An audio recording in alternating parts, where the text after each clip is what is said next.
Pandora's box is about to open wide. Welcome once again, Pandora's box, ladies and gentlemen. Love the song "Don't Fear the Reaper" by Blue Oyster Cult. Don't you guys just think that's just an amazing song? Man, great Pure song. banger that is. I reckon that might be in my potentially. It's so hard to say it off the cuff because I feel like it's the sort of thing that like the more you'd like look into it, it'd be like harder and harder and harder to actually like find a solid top 10. But it might be in my top 10 favorite songs of all time. Is that the one where it does changes in the middle? That whole middle section, like changes, or am I thinking of another? Yeah. Yeah. And then it's yeah. Yeah, man. It's like very different to the rest of the song, isn't it? But like it's so epic. Well, I just think it's like in like the vein of like rock and metal. It just has this cool little like intersection, like a lot of metal and rock songs do, don't they? It has this little bridge, and then it goes into this cool solo, and then really epically comes full circle back into like the chorus again. You know? Yeah, man, it's so cool. But I think that's one of the fun things about like rock and metal, isn't it? You know? Oh hell yeah! You almost like look forward to like seeing what that little section's going to be like of the song. For me, anyway. It's not I know, just obviously, a bridge. It's a travel into the universe. Yeah, I mean, I know not all metal and rock songs have that, but I think it's more of like an old school rock and metal thing. Like pretty much all Metallica songs have that, don't they? You look forward to that little bit where suddenly it changes in like there's like a new little section, goes into some epic solo, and then goes back into the chorus like bigger and badder than ever. And it's cool because you don't normally get it with mainstream music as much, or like pop songs and that. It's like they're just not scared to go off on a bit of a journey, you know. Oh yeah, definitely. But it's not about the destination, man. It's about the journey. Exactly, as they say. So a bit of variation, man. A bit of variation. You've got to look forward to that stuff. But yeah, I think that song "Don't Fear the Reaper" by Blue Oyster Cult, I think it's so good. I saw a pretty crazy music fact. What's that? Man? Just today. It was about a Prince album that like never got released. Oh yeah, he's a well good musician. Prince, let me find the actual description of what it was. Amazing guitarist, or he was. Well. Yeah, like underrated guitarist, insanely good guitarist, and then like good singer, good songwriter. I feel like he's almost like massive Don. Well, do you know that from personal experience? Or? Apparently, he was like he was like a proper like loved the ladies, didn't he? Like, I heard. Yeah, I knew that he was like a full-on Adonis. He was an example I think he had of one of those guys, and it's funny, isn't it? Because you do find guys that are like this that are like they come across as quite almost effeminate, yet they are like full-on ladies men. Yeah, but there's definitely like a type of like Adonis like man that's like that. I mean, what's the who's that? I think classic? Out of Game of Thrones, like and he the guy who got his head meloned in by the mountain. Oberyn Martell. Oberyn Martell. He seemed a bit like that. He was like very like in that series. He was very like. I don't know. I to be fair, I think he came across as quite masculine, but he was just bi. Yeah, wasn't he? Yeah. He wasn't camp. He was quite like, I'm going to get you, mountain. Eh? Yeah. So like he was almost like he came across very flowy. He was more dancey, like with his moves. That. He was like like spinning around and stuff rather than like just like. yeah. But I still think that like to be fair to him, even though he was bi, I definitely don't think he came across as like camp or silly. And the distant cries of a baby. Sorry about that, guys. If you hear some baby in the background. Operation Wandering Soul. Last week, Drew, we were talking about during the Vietnam War. I saw that in the title, and I was thinking, I wonder what that is about. It's cool stuff. So just to like briefly recap. So Operation Wandering Soul was this like strategy that the American army used during the Vietnam War. And basically the Vietnamese people back in those days, in the 60s and that, they were like very, very superstitious, right? And they believed very strongly in ghosts and stuff. And the US Army, not only they would basically hack into the radio frequencies of like the Vietnamese radios, but not just that, they would set up massive speakers in the jungle at night, like near villages, and they would like play out like the sounds of like ghosts, essentially. You know what I mean? Like literally properly like ooh, like in Vietnamese, like obviously the language, in the Vietnamese language, saying like, I should never have fought. Now I'm in like I'm in hell. I'm stuck in hell forever. Cool. Like don't fight. And obviously the Americans did it to like really like crush Vietnamese morale, and they just hoped that like the Vietnamese would just like give up fighting because it would be like they'd be so sketched out. It was like proper harrowing though. Like it sounded really creepy, man. You can go on listen to YouTube. some? Yeah, you can go on YouTube and you can literally find some like recordings of it. That's crazy, isn't it? I'll It's have to crazy. hear that. Yeah. Just check it out for later on, like Operation Wonder and Soul. But that's what it was a bit like then, just like the little wail of a baby. And Don't go on the podcast. someone's just like listening on the radio or Spotify or YouTube or whatever, and they're just like, "Oh my god, was that on the show, or is that just am I being haunted by a baby?" Funnily enough, he started getting a bit more vocal now. So Oh yeah, they do. Yeah. Oh, they do. they do. So, They do. what were you going to say something about Prince? Man, yeah, it sort of ties in, speaking of like evil sounds. Right. We have got, so this is a crazy fact I read earlier. In 1987, Prince recorded the Black Album, a funk-driven project that was a stark contrast to his more pop-oriented work. The album was set for release with copies already printed and prepared for distribution, with Prince abruptly cancelling it just days before its scheduled debut. He later claimed that the album carried a dark energy and attributed his change of heart to a spiritual epiphany, reportedly triggered by an intense experience with ecstasy.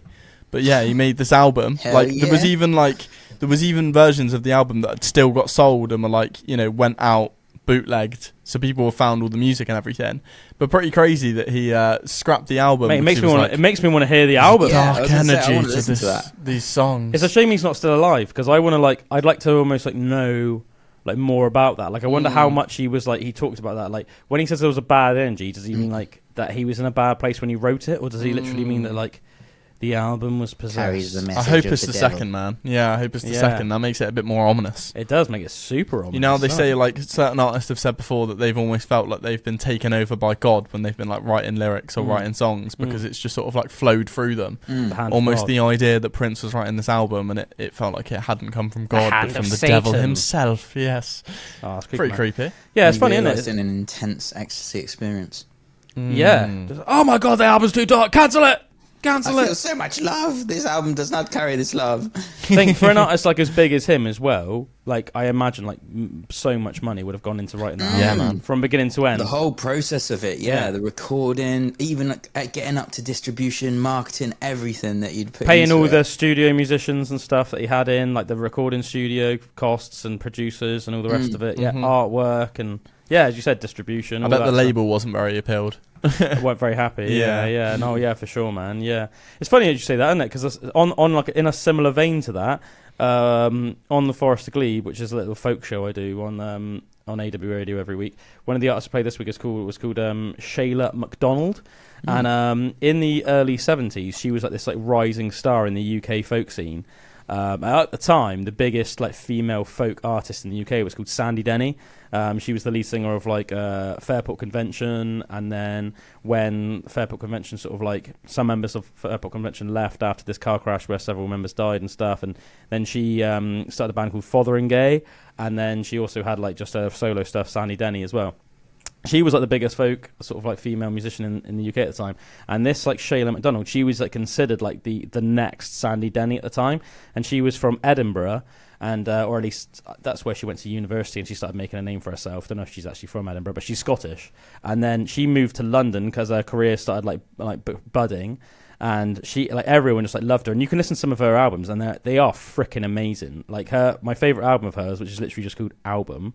It's one of those albums for me. You can listen to it from beginning to end, and there's not a weak song. There's definitely obviously tracks that I like more than others, but there's not a weak track. It's and I think that's a really amazing thing in itself. If a musician, because there's so many musicians, even musicians that I think are really good, but they still maybe wouldn't have an album that I'd really like every song on the album from beginning to end, if you know what I mean. So yeah, she was considered this massive up and coming star. Was just going from strength to strength. Everyone loved her stuff. Her songwriting ability was considered insane.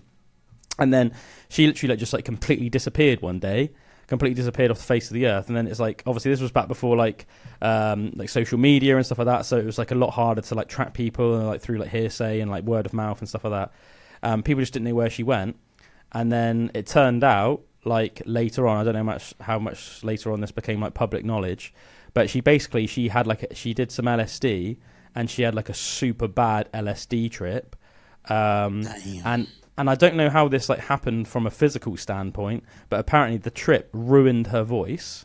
And then the experience that she had sent her into seclusion. So she suddenly just had this like almost like this bad epiphany. It was like the other way, where she would just basically cancelled her complete music career, like dropped everything. She moved from like London to like the middle of nowhere in Scotland, moved back up to Scotland into like the freaking like the rural areas of Scotland, and then just like lived in seclusion and just like lived like that for the rest of her life. And then eventually it came out, I think she like years and years later, because it was almost like the die-hard folk fans in the UK were still like, what the hell was happening to Sheila MacDonald?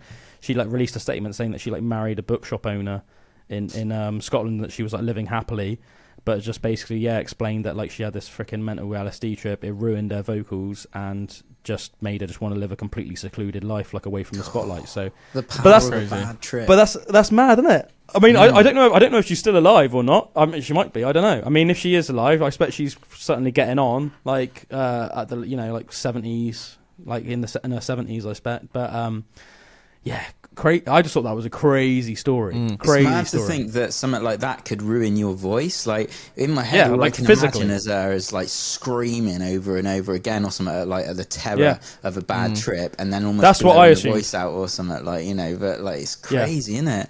That's what I assumed, because obviously there's no like physical reason why doing LSD would affect your vocal cords, obviously. Unless she was attacked by like some weird entity that like a banshee.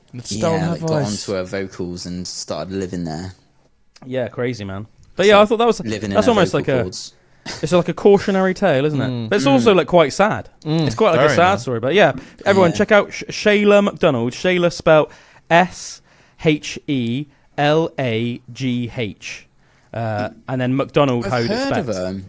Sheila MacDonald, the album I said is my favourite of hers, which is literally just called Album, which is that is a great name funny. for an album. It's so funny, isn't it? That was released in 1970, but it's a banger. It's such a good, and like that's more of almost like a traditional folk album. There is some like electric guitar on it and stuff, but then she's got what's her other albums called? Like Stargazer, which I know is my mum's favourite album of hers, and that's almost like a bit more like experimental, a bit more like it's a bit more like a little bit more psychedelic, a little bit more like a bit more of like a tinge of rock, but still like heavy folk elements. But check it out, everyone. Check out Sheila MacDonald. Have you heard of an artist called Judy Collins? I don't think so. Okay. End of conversation. Why do you ask, man? I got the only vinyl I have in here at the moment, because I got a vinyl player for Christmas, but I've only just set it up. But the only vinyl I've got is a singer called Judy Collins. Where did you get the vinyl, man? Next door neighbour Deb Rose gave it to me. Why did she give it me again? She said it was, I think it was like someone who really inspired her. When it had Suzanne on by Leonard Cohen, and I said like I really love that song, but she just got me this like. Oh, nice! Is it a folk album? Is it? Yeah, it's like a folk album, but she's Judy Collins. Judy Collins with lots of seagulls, look, and sold by the seagulls, mate. Instantly sold. Judy Collins. I think she does mostly covers. Oh, she's got a Sandy Denny cover on it. Who knows where the time goes? Oh yeah. I'm looking her up on Spotify at the moment. I can see, and Diamonds and Rust. That's a Joan Baez track. That she covers that one as well. So I think she does a lot of covers. Yeah, if you go on Spotify, it shows their like 10 most popular songs. Number 10 is Diamonds and Rust, which is a Joan Baez track. Number 9, Who Knows Where the Time Goes, Sandy Denny. Suzanne obviously is Leonard Cohen. Send in the Clowns. Isn't that freaking Barbara Streisand or something? That's one of the tracks that's in the top 10. Send in the Clowns. That's a funny track. In My Life. That's my life. It's now or never. No, that's Bon Jovi. That's a different track. But that's quite a fun track, though, isn't it? I'm looking forward to listening to that, though. Haven't actually. I've set like the record player up, but I haven't pressed play on it yet. Well, you know what you're going to do when you finish the pod today, man. Hell yeah, I'm going to press play. It's like, apart from anything else, it's just quite nice. Like you're walking around your place, the distant hum of whatever album you've got on is on. It's quite nice thing to do. I'm looking forward to getting a bigger place and like in the living room having a setup where it was some big speakers, like some wooden speakers and like a vinyl player. Like I think that would be a real, you know how like some people do it as a bit of a feature thing in the room. Like I think that'd be so cool to just have like some massive like walnut speakers or something, and then just like a nice vinyl player. Oh yeah, man, that'd be well cool. That'd be well cool. Got to give a shout out actually to PB's own young Bullwinkle. Oh, me? Why am I being shouted out? Basically, just because of how impressed with how on it you've been in the gym, man, recently. Oh yeah, thanks, man. Thanks. So got to show. Hell yeah! Got to give credit where credit's due. Nice. So Bullwinkle's been smashing it in the gym. Came out of workout with me the other week. Good. Do you know what? Very impressed. As I said, like the last time you worked out with me was probably like, I reckon at least 2 years ago. It's been a while, man. It's been a while. And you were like way not just like stronger, but just like almost just almost better. I physically. appreciate it, man. I appreciate it. Thank you, Sensei. Then my memory of you back then, like yeah, I was like, really impressed. Like, and also like almost across the board. So like I was like with your rows and stuff, you were like it impressed me how strong you were, and with your bench as well. So you got a PB that day, didn't you? I did indeed. Yeah, remind me what weight you went up to? I think it was 26s on dumbbells. Yeah. And how many reps did you do for that? 6. Yeah, 2 sets of 6, maybe. That's amazing, man. I think I only ever went up to 24. We'll do it on chest press, like on the dumbbell. Yeah, on the dumbbell bench. Yeah. And you've just been like smashing it consistently in the week, in the gym every week. Sorry, haven't you? I've got to say, this is by far the like most dedicated I've been to like going to the gym. Yeah, and it's almost feels like this definitely feels like a different kind of dedication to times when I've had like gym spurts in the past. Yes, where you might have like a month or 2 months. You're like, oh, I really want to. Mate, let's go to face the gym. it. It's easy to spurt your gut, but there's a difference between spurting your gut and being in it for the long haul. Absolutely, man. But it feels like I'm really looking forward every day to like, all right, I'm actually, I'm excited to go to the gym, and I can tell it. I can tell, man, just from like how much you bring it up to me as well. I'll just suddenly like check my phone at like 11 o'clock at night, and you'll have some random question to me about squats, or or something like that. Do you know what I mean? Like, someone's like getting into the late night booty call. Yeah. Yeah, so you know someone's getting into it if they're messaging you stuff like that at like late at night. You know? But I hilariously yesterday actually, I think I knocked like a whole bottle of antibacterial spray over some woman. But I felt really bad about that. At least she hasn't got any bad bacteria. Yeah, she was clean. She was clean afterwards. Free shower. How the hell did that happen, man? So I have like Drew. I've got the same headphones that you've got. They're like Sony MX3s. Yeah. That are like crazy noise cancelling. Like if you put them on, essentially you're just in your own world. You can't hear anything. And obviously at the gym you can go like spray down your machines afterwards, which I always do because it's just like nice to leave it clean for the next person. Yeah, exactly. So I went up, sprayed the old cloth. And then sort of put the thing down, and there were 2 ladies behind me sort of waiting to get to the water fountain or something. So I was just like, right, I'll quickly get out of the way, put it down, got back to my machine, sat down, and then I like sat down and looked up, and there was just a bunch of people right in front of me, and there was this really big guy. He just had his arms crossed and like frowning at me a little bit, just shaking his head. And I was like, oh no, what's happened now? That's not what you want to see at all. And everyone was there was a bit of a commotion going on. So I looked to where I just was, and I could just see a woman sort of like cleaning herself off. And then just an empty bottle of antibacterial spray on the floor, and just a massive puddle. And I was like, So was she like lying on the floor doing some sort of like exercise on the floor? And no, it wasn't that bad, thank God. So like, how did you knock it? Where was it? Man, you don't know. It was just like I must have just tried to put it on the table and just like put it down at an angle, so it just like completely fell over and spilt on her. But the thing is, I don't even have any idea what happened because I didn't see any of it. I was just like, I turned around. I was off cleaning my machine. You were locked into the Matrix. Yeah, but then I walked over and was like, I'm so sorry. I'm so sorry. And they were just like, it's fine. Oh, poor lady. Poor lady. You don't even realise you've done it as well.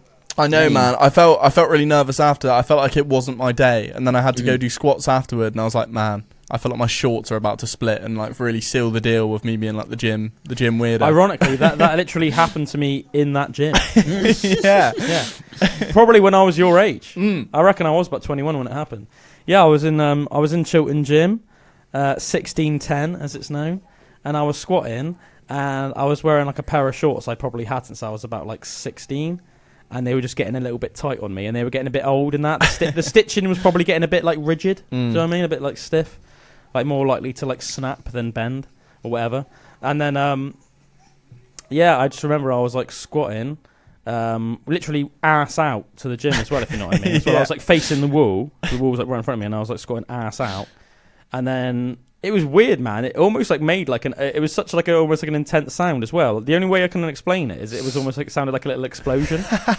I guess where like so much stitching ripped at the same time, and it's just like a big room, obviously, with like nothing to absorb the sound. That's if you know what I mean. So good. It was just like it sounded like, and then everyone almost like looked at me from around the gym, and then I just like wrapped the barber, and I just like felt round to my ass, and it was one of those shorts as well where it was almost like swimming shorts, well, like like a lot of sports shorts, it's just like a little mesh, but yeah, my ass was like pretty much on show. It wouldn't have been so bad if it was like shorts where you can wear underwear underneath, but and I remember though I was just almost a bit like, and there was like nobody in there that I like knew, if you know what I mean, but there were people that I just sort of like, I'd see in the gym, and I was just a bit like, they almost like smirked at me, and I sort of smirked back at them, was just a bit like, what are you gonna do? And then I just had like a really hilarious, and I just had, at the time I sort of lived around the corner, but I just had like a really hilarious little like walk back to where I lived at the time in Chiltern, just with my little, just like split shorts and my butt cheeks out. That's so good. Yeah, man, just a bit of bum showing, a little bit of bum hair just like floating in the wind, That's never what you want, man. It bloody isn't, man, is it? It bloody isn't. Have you guys ever heard of the Unkillable Soldier? I've not. Or maybe I have. No. Maybe I have. The Unkillable Soldier is freaking epic. Ooh. This is a guy like a lot of the people that we speak about on the pod that I don't know how he's like not more known. He was a lieutenant general in the British Army. His name was Sir Adrian Paul Ghislaine Carton de Wiart. Already epic name. Yeah, it's quite a long, epic name. With a name like that, you've got to like go on to do something cool. Oh yeah, and this guy, as I said, he's known as the Unkillable Soldier. But I don't know if I've ever heard of a man that loved being like a soldier as much as this guy. He was born on the 5th of May, 1880, and eventually died on the 5th of June, 1963. So he had a pretty decent life, and obviously didn't die during battle, despite the fact that he was in like countless battles. He served in 3 different wars. Jesus. He served in the Boer War, the First World War, and the Second World War. He was awarded the Victoria Cross, which is the highest military decoration awarded for valour in the face of the enemy, in various Commonwealth countries.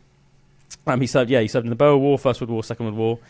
During his military career, he was shot in the face, head, stomach, ankle, leg, hip, and ear. He was blinded in his left eye, survived 2 plane crashes, tunnelled out of a prisoner of war camp, tore off his own severely mangled and injured fingers when a doctor declined to amputate them. After the war, the Second World War, he was interviewed about his experiences in the First and Second World War, and he simply said, "Frankly, I enjoyed it." That is crazy. That is insane. I thought you were going to say like he went like relatively unscathed through all of them. No. But like no, he got mangled. He got so many injuries. He was like so messed up, but like regardless of that, he just freaking loved it. Apparently, he would like go back to be sent back to Britain after he'd be like mangled during some battle, and he'd basically just be like, "Stitch me up as soon as possible," and then they'd sort him out, and then as soon as he was like able to, he would just like stand. He would just go straight back to the front line. Oh my god! Yeah, absolute legend. Man, you would not want to come up against that guy in the front lines, would you? No, a guy that just like cannot be killed and also just has no fear of death anyway. Oh yeah, crazy. I wonder what his hit rate was as well. Like kind of how. Oh, many... apparently it was very, very good. Was it? Wow. Apparently during one battle, he lost in the battle where he lost an eye and a hand in battle, right? Dang.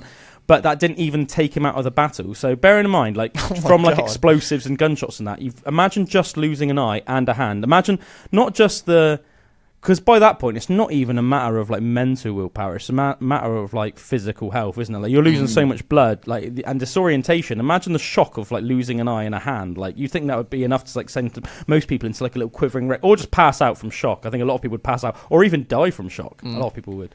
But yeah, he lost an eye and a hand in battle, and then we were seen by his men, because he was like the commanding officer, pulling the pins out of grenades with his teeth, with his one left good hand, and hurling them at the enemy during the Battle of the Somme. That was just before he won the... Whoa. Imagine that. You just like look over, your commanding officer's got like a hand's blown off, and like an eye's just like all mangled and bleeding where he's just gone blind. He's just still just like throwing grenades. That's pretty sick. That is freaking hard, man, isn't it? Yeah. He's also there's a sort of like a negative trope has come out about officers since sort of like the First World War and the Second World War, and it's sort of referred to a little bit. I believe, I can't remember. Is it in Dad's? Maybe in in Blackadder, in the British. You know, that's a famous comedy called Blackadder. I'm not gonna lie, I haven't actually really seen it much. I know that obviously it's how. Rowan Atkinson, he got his start in it, and I think also maybe like Stephen Fry might have done as well. I want to say that rings a bell. And maybe Hugh Laurie as well, who was like his comedic partner back in the day. But a negative trope has come out since sort of the First, Second World War that almost like the officers didn't really do anything, and that they just basically sent all their soldiers to die. But this guy is like living proof that is not the case, or at least it wasn't all the time. You know, this guy was like getting far more messed up and was like earning his pay more than like 99.9% of other soldiers like in the army. That's definitely a guy you can like rally behind, isn't it? Oh yeah, 100%. But what a mental guy. What a mental guy. I'm just trying to find some more information about him a minute, just because I say he's such an interesting fellow. Is there a picture of him? We can get up a picture of him. Yeah, I mean, can people see if I get a picture on this? Oh, that's cool then. Let's have a look. That would be dope. I'll just type in the Unkillable Soldier rather than his name, because his name's a bit mental and long, isn't it? Unkillable, because I know he's like known as that almost like worldwide. The Unkillable Soldier. Oh, it's also a song by Sabaton. Oh yeah, which is a metal band. They obviously heard about him. Were like, he deserves a song, which is fair enough, isn't it? Oh yeah, look at the video of Sabaton. There's like a guy with an eye patch. That is so good. I'm gonna have to listen to that Sabaton song later on. Yeah, so this is a picture of him that's been done, and this is actually a real picture of him. Whoa! Apparently, because of how that's a killer mustache as well. Oh yeah, man. Oh yeah, you can see he hasn't got a hand in that picture. Yeah, he's just like holding his cane, and then I don't know if he's got like a prosthetic on or whatever, but you can see he hasn't got a hand.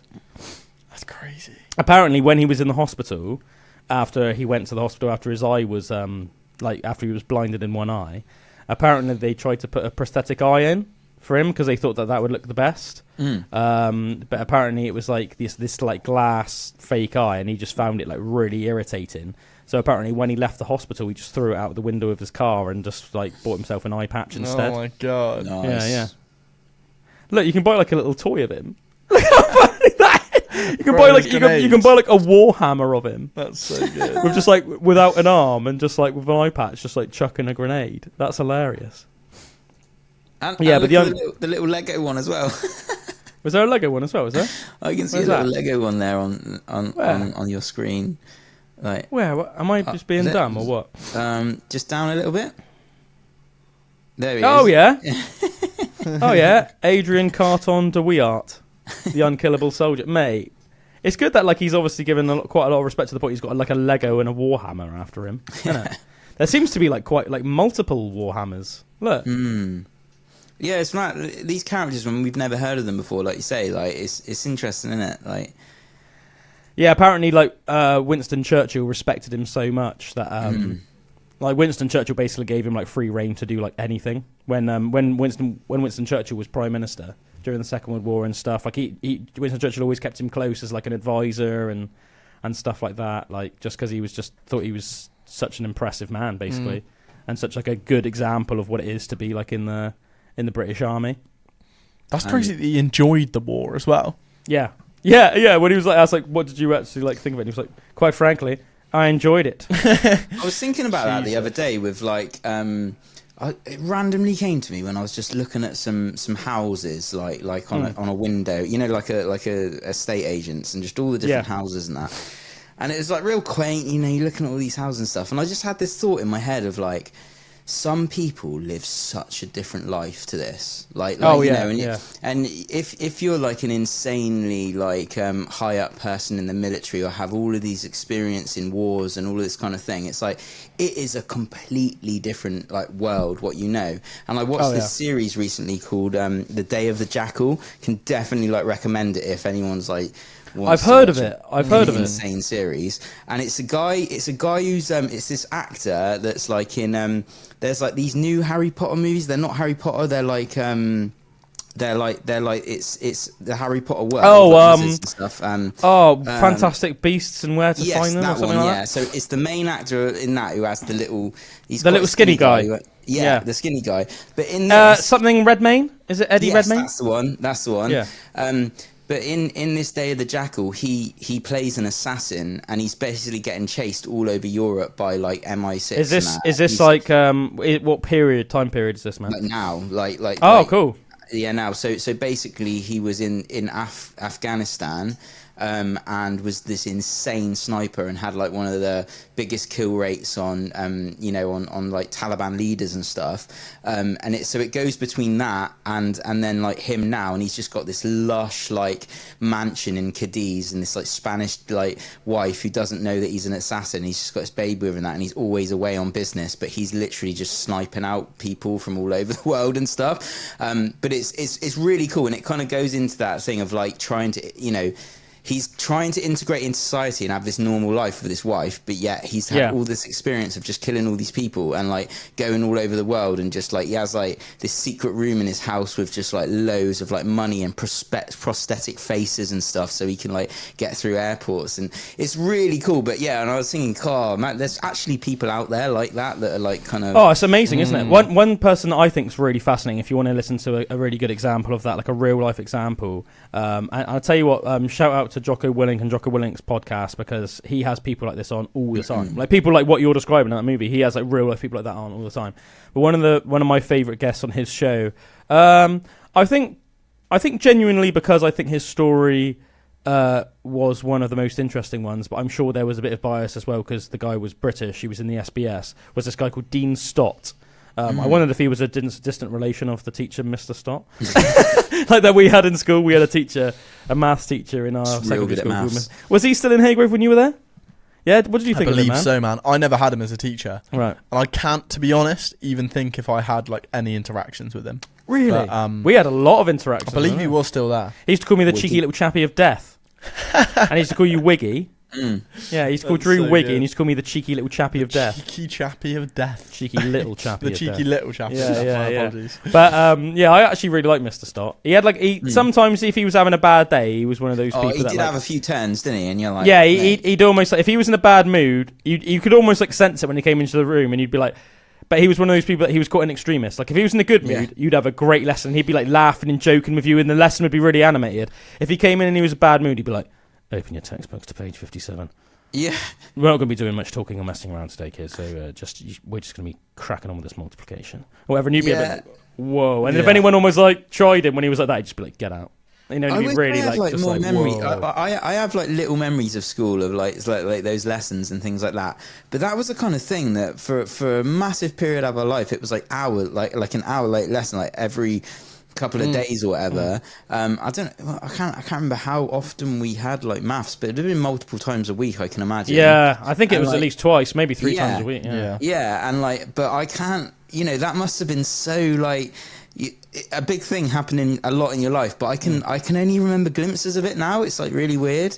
Like I can remember I have this memory of like being in maths with because I think the last couple of years we were in the same maths group, weren't we, Drew? Me, you, Georgie. No, me, Lyle. You, Lyle. Yeah, I can't remember because I don't want to get it confused because I know that we were in the science as well with like Lyle and Georgie. But I can't remember. I can't remember if Georgie was in maths as well. I remember because I used to sit in the maths room when I was in with you. I was at the front right hand side, and I was like sitting right at the front of the classroom on the right hand side, and you were like right at the back, weren't you? Yes. You were, like, right at the and back I always used to have my hands behind my head, and I would sometimes sit back on my chairs, and that's one of the reasons why he called me the cheeky little chappie of death. Yeah. Because I don't know why. I think he said that I looked like I was like a mafia boss or something. Because I would just like I just like stare at him with my hands behind my head like that, like rocking back and forth on my chair. And he'd be like, "You cheeky little Joey," and he'd be like trying to get me to smile and that and to like laugh. But you know what it's like when you're a teenager. You almost like take that as a challenge then. So I try and just be like. But then he'd always make me crack up, and he'd be like, "See, I got you." I remember. I think in maths as well. I was sat next to Zoe. I think she was called Zoe Jennings. Oh, mate, Zoe, I love Zoe. She's a class act. So hot. I was like, and what a surprise! And another one who I used to sit next to, and I used to think was super hot, was in science as well. Katie Ball. Who's Katie Ball? I can't remember. I love how every time Drew mentions like a girl from school, it was like I used to sit next to this girl. She was so I thought hot, she man. was super hot. Actually, I think I remember Katie Ball. Wasn't she like good friends with Zoe? Actually, as it turns out, Zoe Jennings. And it was really funny. It was like Katie Ball and Zoe were like really good mates, and I sat next to each one of them, like one in maths and one in science. Not in the last couple of years, but I think when I was in year 9 or maybe even year 8, I sat next to Zoe. Oh, I think it was actually as young as year 8, but I sat next to Zoe for the whole year in science when I was in year 8, and I just became like quite good mates with her. Do you know what I mean? Like, you know, like you have people, obviously you don't hang out with them like at break time, but like you like look forward to sitting, like you're like, oh, I've got that lesson. Oh, it's all right. I'm sitting next to such and such. Isn't that funny? Just that in school that would happen, like people that you just never interact with generally, like in your friendship group and that, but you just like plonk next to them in a lesson and you get to know them and stuff. It's funny. Mate, I freaking love it. Yeah, like to this day, I really like Zoe and I really get on with her, and it's like we don't really communicate that much. But I think the last time I saw her in person, Drew, I think it was like one of the last times we went to the carnival together. It was pretty years ago, donkeys ago, like before I had Evie and you were with Meg. And I think we went, but it was in the centre of town. It was when I think it was like the first year that there was carnival where you were living in the flat in town. And I remember that was obviously like our base for the day, as made sense. And then we sort of walked around. We did our own thing. We also met up with like your mum and that for a bit, and like your sisters, I think. But we were like walking around doing our own thing. And I remember in between the carnival and the squibbing, we were by Cornhill, and we randomly bumped into Zoe. And I remember I like gave her a hug and everything. And it was like, oh yeah, so nice to see you and that. And then we just had a little pleasantry, and then we went off. And then you, in typical you fashion, Drew, because you never remember. And then I think it was one of those things where she walked off, and you were like, did we go to school with her? And I was like, yeah, man, yeah. It's really funny how you remember that you thought she was hot, but you didn't remember who she was in person. Oh my god, did she look different like now than when she did in school? Mate, she looks exactly the same. She looks exactly the same. I must have been highly intoxicated at the time. Maybe a bit. No, I mean, I was going to say I don't think that's the reason, because we saw Tiffany Bryce Tiffany Bryce in M&S Food Hall a couple of months ago as well. Oh, do you remember? Yeah. And she said hello to us, and you were like, hi. And then I was like, did the bulk of the talk, and then we walked off, and you were like, did we go to school with her, man? And I was like, yeah, man, yeah. Yeah, that's weird. I couldn't recognise Zoe though. That's crazy. Yeah. I thought it was such funny times, wasn't it? I feel like the interactions you had were a little bit more random in school, but always more funny. Oh, yeah. But I would always get... My problem was in school, I never really got to build those connections with people that I'd sit next to, because I would sort of chat next to whoever I was if I got sat next to anyone, I would end up just chatting with them and probably like distracting them a bit just by chatting to them. Yeah. So I would essentially only ever get like a month to sit next to someone until the teacher would be like, right, move.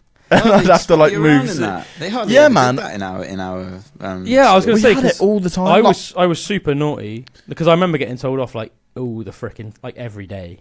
But like, I don't know. I mean, I definitely think we did get moved around. Probably a couple of times, man. Yeah, but it was the exception rather than the rule. I think you just roll with the punches, don't you? Really? I had one lesson where the teacher had moved me, like, let's say in the case of 2 months, I'd maybe been moved like 7 times.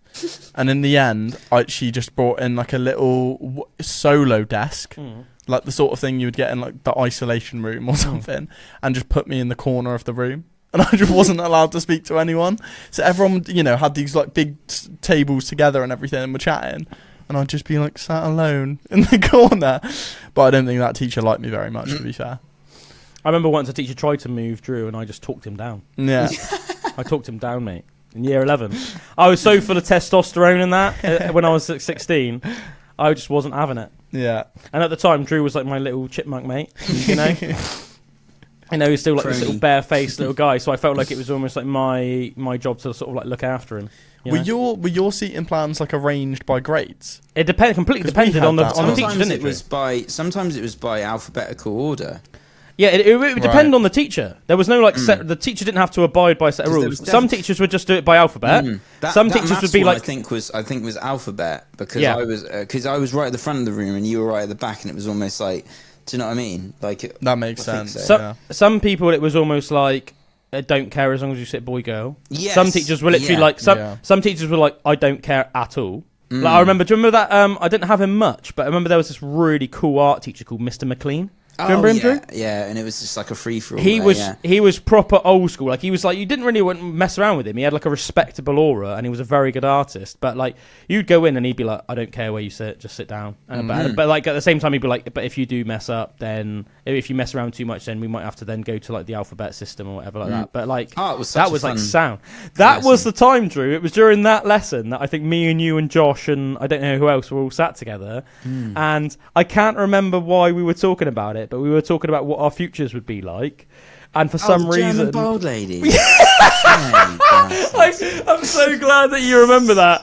I'm so glad that you remember. I can't remember who it was that came up with it originally. I think it was me, to be honest. But I was like, yeah, Drew, you're going to get married to a bold German lady or something in the lesson. Yeah, Drew. Yeah, and like as you can imagine, like me and Josh were just wetting ourselves, and it was just like it was like part of it was because how almost like gutted Drew looked, even though obviously he's like just talking rubbish, just not like it's true, but it was just almost like Drew was like, what? No.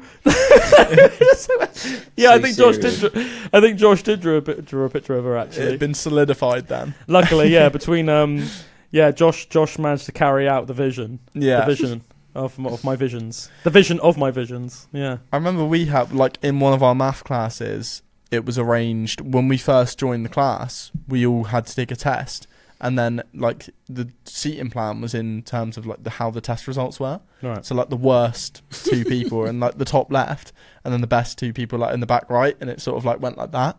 And I was the last person in the class.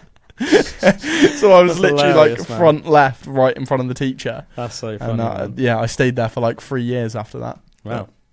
I remember it was pretty good in science because I don't know how we managed to like wing this, but I remember like me, you, and Lyle and Georgie just sat next to each other, didn't we? Do you remember that? The last couple of years. Do you remember that? Yeah, I do. I always remember just like I think it was like you were on one side of me, and then Lyle.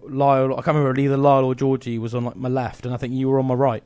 Yeah, like you know. Yeah, yeah. That's what Mr. Turner's room. Mr. Turner's room. Yeah. He was a weird little man, wasn't he? Yeah, he was strange, man. He's strange. Looked a little bit like a pig. Yeah. Well, like you're like he looked a bit like a mole, like he looked like a bit like a pig. He looked like a pig mole. I can see the mole vision. To be fair. Yeah. I can see the mole vision in Mr. Turner, I reckon. He's got I can see it now. You said it.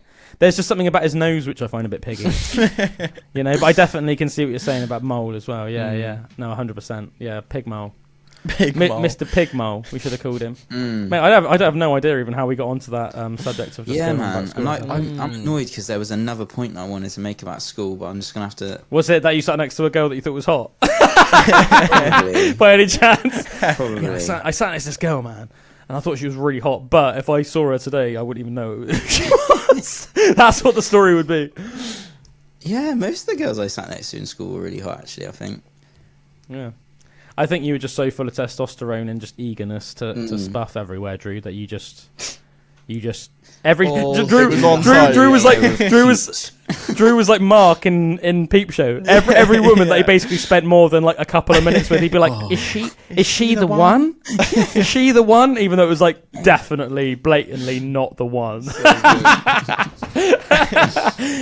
Mate, it's good though. At least it's good entertainment, isn't it? Oh no, I remembered. Oh yeah.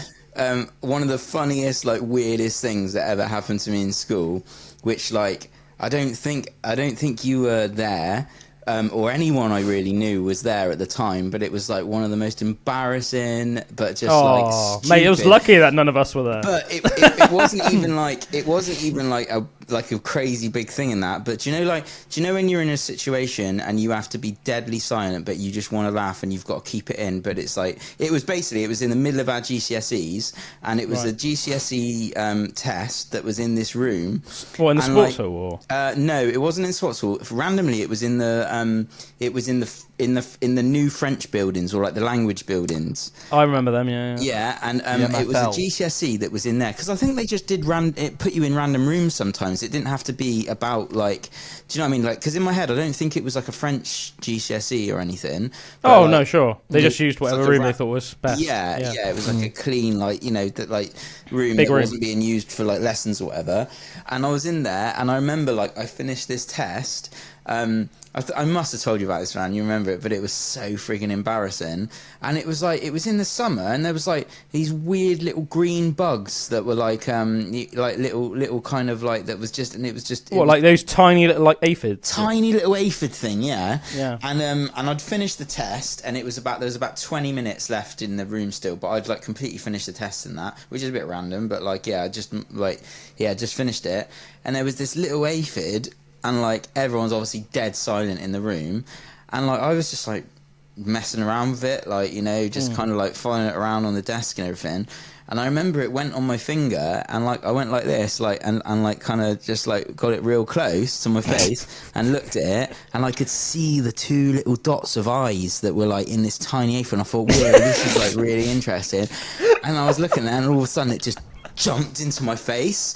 It jumped at my face, and I went and jumped out of my chair, and fell over like out of my chair.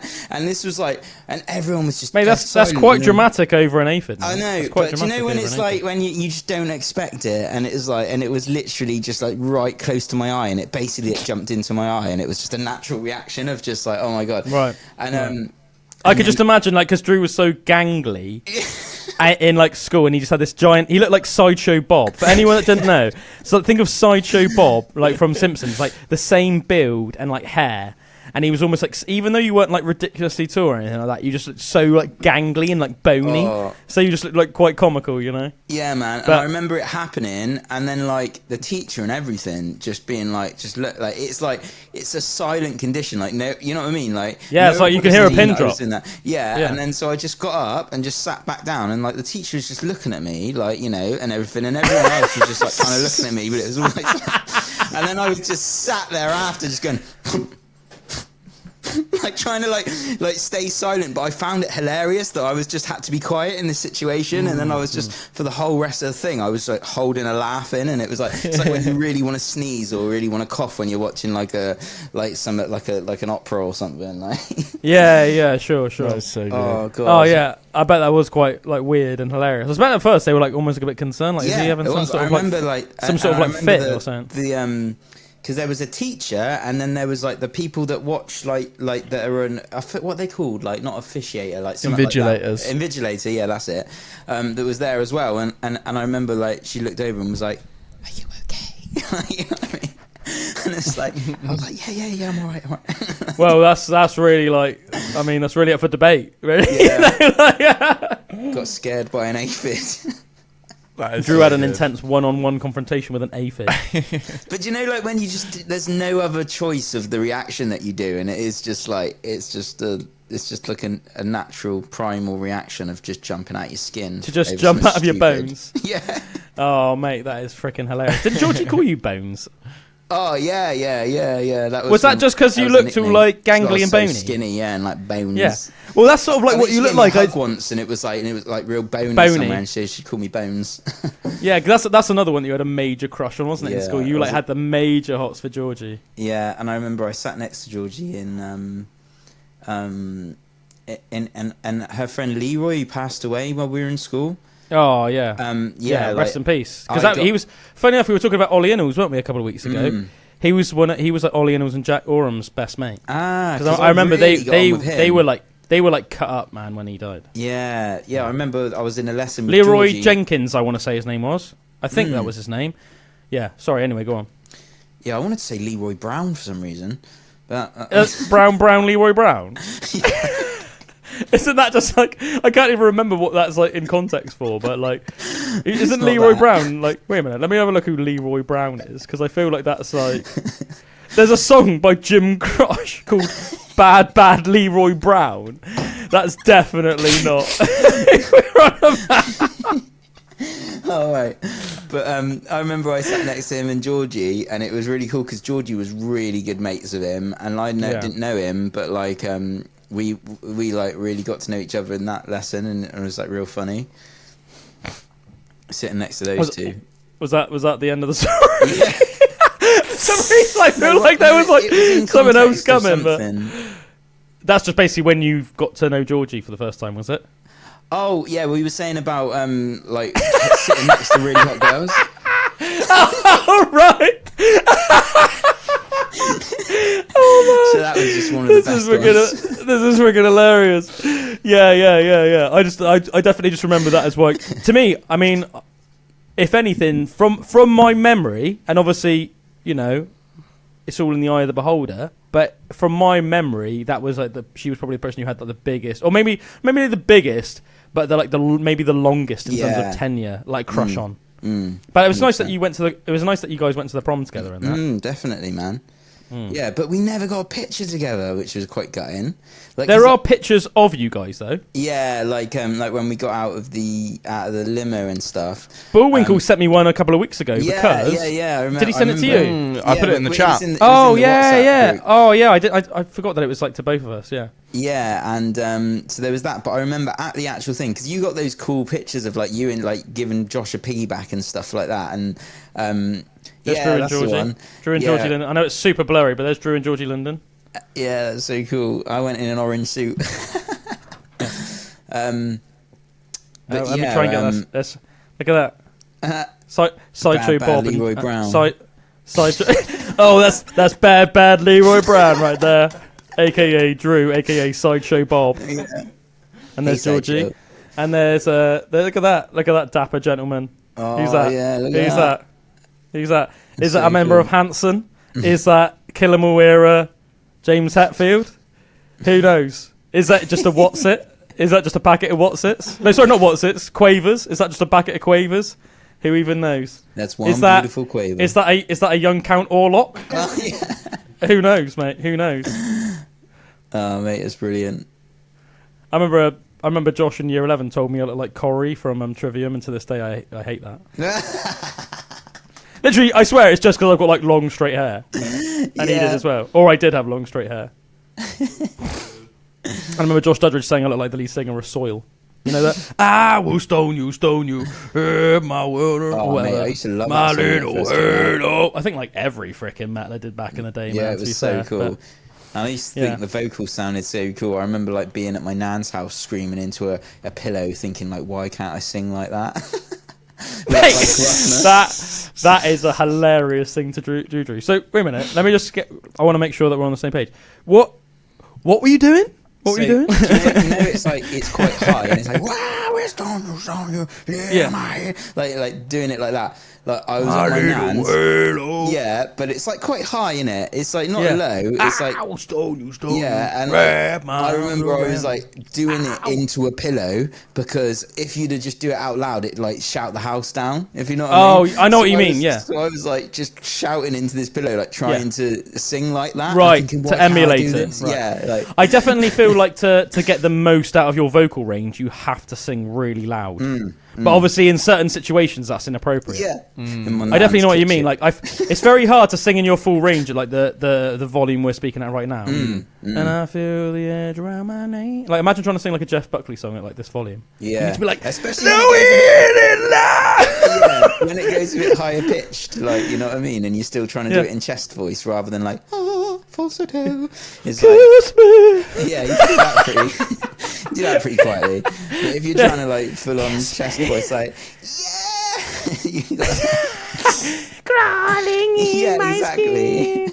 Yeah, man, for sure. Or like, I think that's part of the fun about opera, and why, like, and obviously it's a sort of like it's like a double-edged sword, isn't it? It's like part of what's impressive is that they can sing that loudly without a microphone, but also on the flip side of that they can only sound like that because of how loud they're singing. Yeah. Like, you have to be, like, have this it. booming, like, projective voice. And, like, because you, like, an opera singer could not practice their songs quietly. Yeah. No. They have to be in like, a situation in a room where you're like, oh, la, la, you know? And then it's like, yeah, man. Yeah. I would love, just for like a bit of fun and just for like the randomness, because variety is the spice of life, to like record like an opera track. I would freaking love to, man. Maybe record like a Phantom of the Opera song or something. I mean, the biggest thing with life, isn't it? Always is just like time. Yeah, time is just like literally the most precious thing, like the most like valuable thing. Like you think money is, but like your time is for sure. I really just want to write almost like an album and just collab with whoever's up for collabing with what out of all my friends on different tracks, and just almost write like a 10-track album where not even necessarily like every song has to be different in style from the ones before, but just like an anything goes album where I could say like have that song which is about 75% finished of that I've written called Paraceratherium, which is like almost like sounds a bit like Ghost in the style of Ghost. It wasn't deliberately like that, it's just how it turned out, which is about a Paraceratherium. And then, there's this almost like weird song I started writing recently about Bullwinkle living on a farm. I'd like to like finish that at some point. Space Monkey, like an opera track.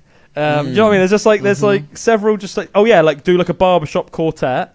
One which is just like a full-on a cappella barbershop quartet. That'd be epic. They had that like, real sultry butterfly track. Oh yeah, I started writing like almost like a Barry White style. Oh hell yeah! Ridiculously sexual track about a butterfly, and the track is called. Let me just get it up because I put it on my notes so I wouldn't forget it. Ridiculously sensual. Man, I just thought it would be.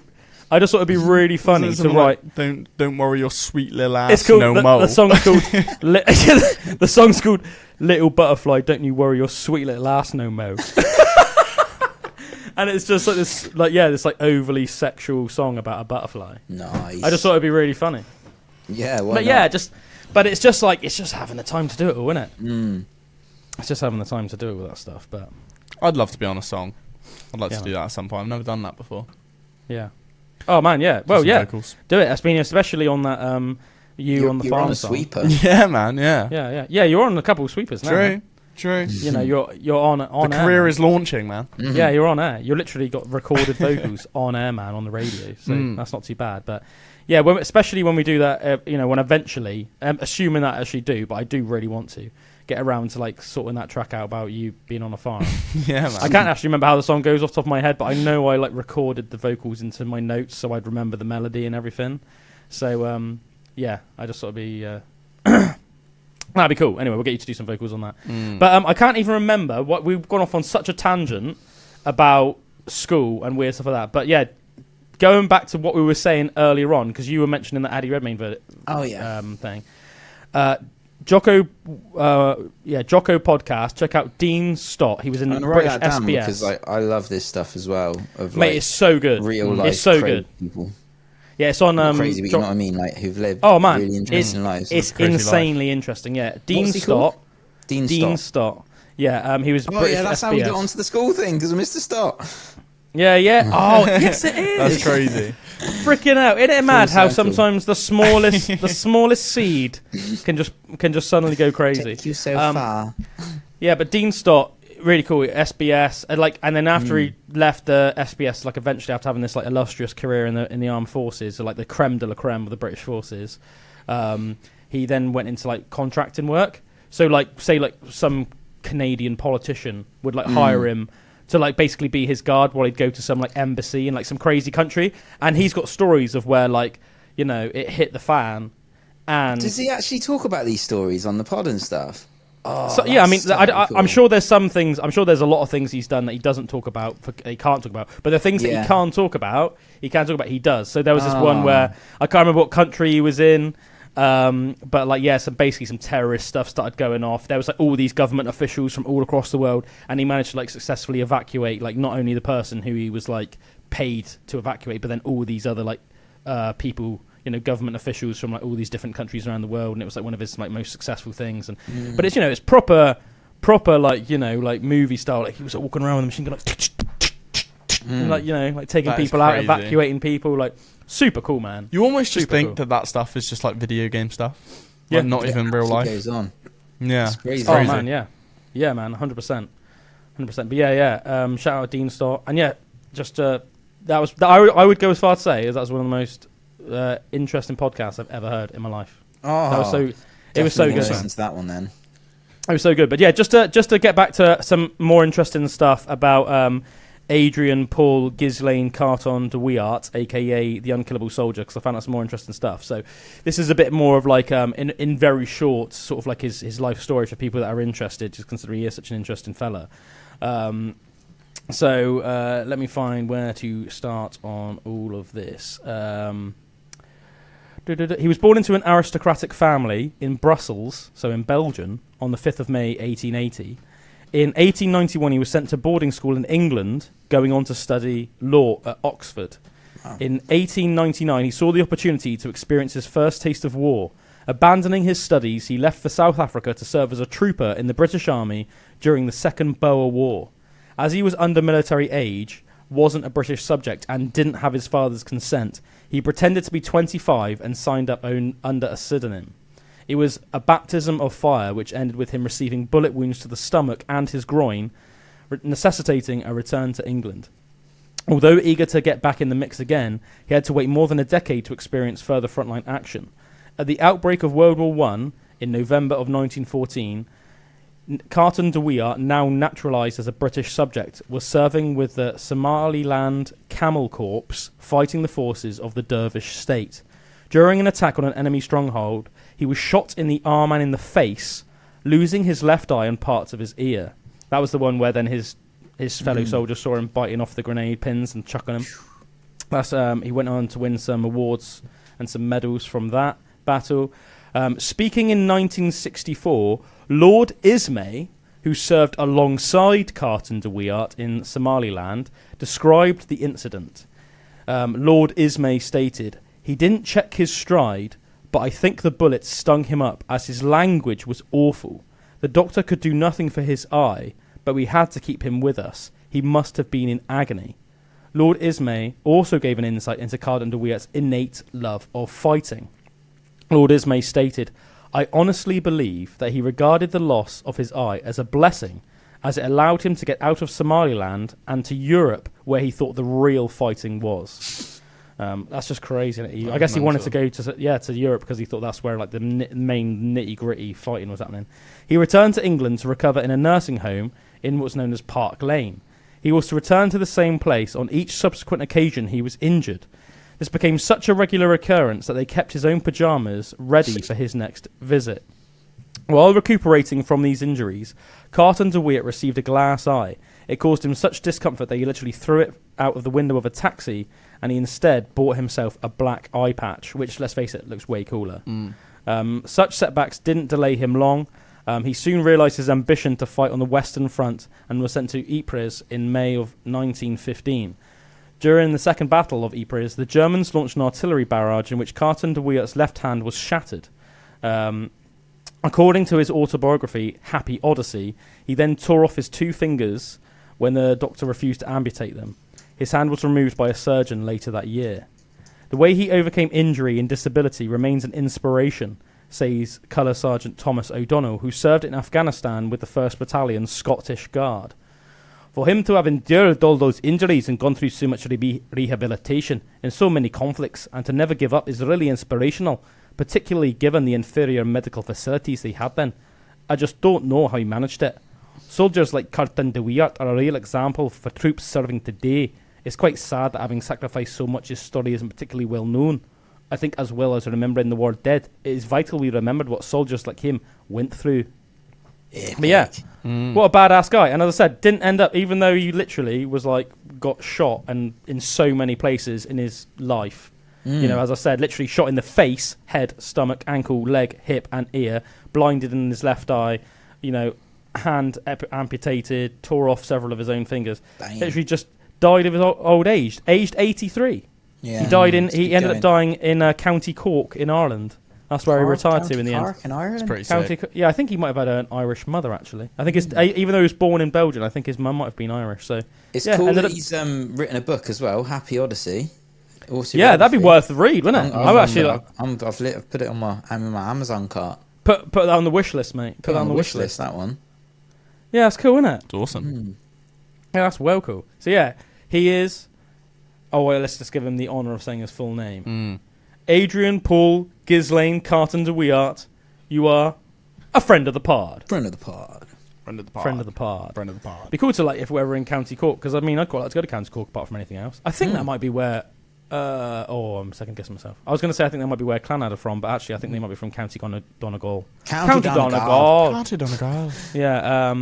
But yeah, I'd like to go to explore more of Ireland. I've been to Ireland before, but just to Dublin. So I'd like to explore more of like the wilderness of Ireland, you know, and maybe it'd be quite cool to like find his grave somewhere. That'd be pretty cool. That was like quite cool when we went up to Lake District recently and like saw like William Wordsworth's grave and stuff like that, you know. That was pretty cool. Man, did you guys hear about these freaking weirdos? Did you hear about that couple called John and Carrie Holford? Nope. Who owned a business called Return to Nature Burial and Cremation. Did you guys hear about this? No. This was like a couple that had a business in Colorado. Is this like a recent thing? It's quite recent. It's like within the last couple of years. Yeah, so basically they had like it was like Return to Nature. It was like this like, you know, cremation business. Like It was a burial and cremation business, you know, so you take your loved ones there when they died, and then, you know, they would offer like several different services, like packages, I guess, depending on what you wanted to happen to your loved ones. You know, they'd either cremate them or bury them. But it turned out it was all just like this hoax that they weren't actually basically it was like this. They've gone to prison basically. 189 dead bodies were found rotting in their work building in Colorado after the couple who offered quote-unquote eco-friendly funeral services spent all the money they got from their clients on cryptocurrency. Oh my God. Drew. Cars and trips around the world. The bodies were left in an unrefrigerated room that was found infested with bugs. The quote-unquote remains that the families were given, that they thought were of their loved ones, turned out to just be bags of mixed concrete. And other bits of like paraphernalia. That's insane. When authorities broke into and searched the property, the floor of the room that was filled with the dead, decomposing bodies was so rancid that the floor was covered in with a liquid that as a result of human decomposition. Like ooze that just like leaked out of all the bodies, and it was like smelt that place from like 5 miles away. I wonder if that's how part of how they got caught. Yeah, it must be because surely so horrible. Just a massive room with 189 dead bodies. That's insane. Not even refrigerated. Ugh. They must have like some of them must have been in there for some time. Oh yeah. Like how long does it take for a company like that from the start to then get to 180 people? You know. But mate, also, don't you think that's like a bit psychopathic? Oh, very. Don't you think that's like that? Like, just imagine just like, oh yeah, we just casually got this room with just like a load of dead bodies in it. There was like no emotion there whatsoever, is there? Like, I feel like if you were a normal functioning human, you would feel pretty guilty about that. What I also don't get, as far as like cons and scams go, this is like one of the weirder ones because they obviously weren't faint of heart, say, right? They obviously weren't put off by dead bodies, which is obviously really good if you're going to be like, a coroner or a pallbearer, work in a morgue, anything like that, right? But it's really weird in this circumstance that like you'd think that for people like that, you set up a business and it would actually be quite easy to get like a proper crematorium, you know, like a furnace and all the rest of it. And the rest of it is just like arranging, you know, burials where they're going to be buried and stuff. Like, do you know what I mean? It's not actually like just that crazy. Do you know what I mean? It's not that crazy. But the fact that they were just like, right, let's just start this business up. We'll give people just like ground up concrete, say it's the ashes of the loved ones, and we're just going to chuck these dead bodies in a room. Not even bothered to like get a refrigerator or anything. It's actually like, it's like gross and it's disgusting, but it's also just like, I think really weird. Yeah, I just don't really understand what their like end goal could have been. I guess just to get rich. Just to get rich. Yeah, I guess. But at the same time, they weren't getting any more money than they would have done if they actually had legit cremations and burials. And I just don't think that, like, surely that wouldn't have been really much harder than what they were doing. That's what I thought. That's what I think's weird. Would it have actually been? You know, like how much were these people paying for these burial services and stuff? You know. Well, I guess the fact that they were probably sold as like eco-friendly and like return to nature, they were selling it as this like this is better than the normal alternative or whatever. You know. Have you ever heard about those? Oh, sorry, man. What were you gonna say? I was just gonna say, have you ever seen those ones where you can like be buried into a tree? And your body like essentially just becomes a tree. Yeah, that's well cool, isn't it? Yeah, that's pretty cool. Yeah, I've heard about that. Aren't you almost like buried in like a little basket or something? I think like so, that? almost like a little pod under the ground, and then from that, like the tree just. I think that's one of the better ways to go. Yeah, man, giving back to the earth. And then you're like feeding the tree, aren't you? Think about how much nutrition there is in like an entire human body. I quite like the idea of that. I like the idea that it would come out like one of those trees in Game of Thrones as well. Yeah. Where they have like the faces. What are they called? What are they called? I was going to call it the Weeping Willow. That's just a normal tree. Like the grandmother willow, isn't it? I remember how you. I love how you remember that like more than Game of Thrones. I know that. I know that you do love Pocahontas. Didn't you tell me? Didn't you once tell me that you cried during Pocahontas? Yeah, recently. Just listening to the song "Whispering of the Wind" or whatever. Have you ever seen a wind? Yeah, that one, literally that song, and it's called "Colors of the Wind," and it's about nature, and it was just such a lovely sentiment to the song that it made me weep. We should do a cover, Amazing, man. Do a cover. I'd love to cover that one. Should we look up the chords for it? Yeah. Should we look up the chords? Yeah. What do you reckon the song Pocahontas song? I'm just going to put. I have no idea how to spell Pocahontas. It's called "Colors of the Wind." Oh, Drew's on it. Pocahontas. What did you say it's called? Colours of the Wind. Colours of the Wind. There it is, right there. Colours of the Wind. Chords. Let's figure it out, people. Let's figure it out. Do you reckon it's easy? Oh, it looks like it's going to be pretty easy. Let's say I've spoken too soon now, haven't I? Looks like. Oh, we've got some C. We've got some A minor. Oh, we've there's got quite some a E few minor. chords in that, isn't there? Yeah. I can't. What's the freaking melody? I know it from the chorus. It's like, have you ever seen a Right, Drew, you ready to sing? There's a little bit of latency. I might be a bit late.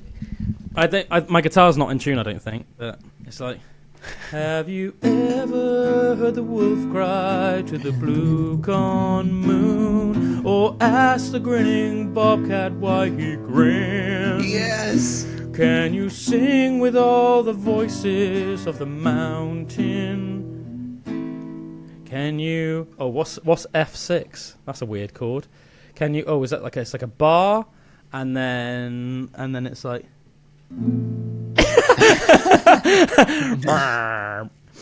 Yeah. Oh well, that seems. I think that's doable with a bit of time and practice. That'd be so cool to learn that song. I just have to not cry doing it. Break the man. That's what you need to do. Bring the emotion. Break down halfway through. Yeah, I'd like, mate. Imagine that just like live and just doing that, and then just halfway through, just break down in tears, but you just power through. Yeah. Man, that'd be one of the performances of all time.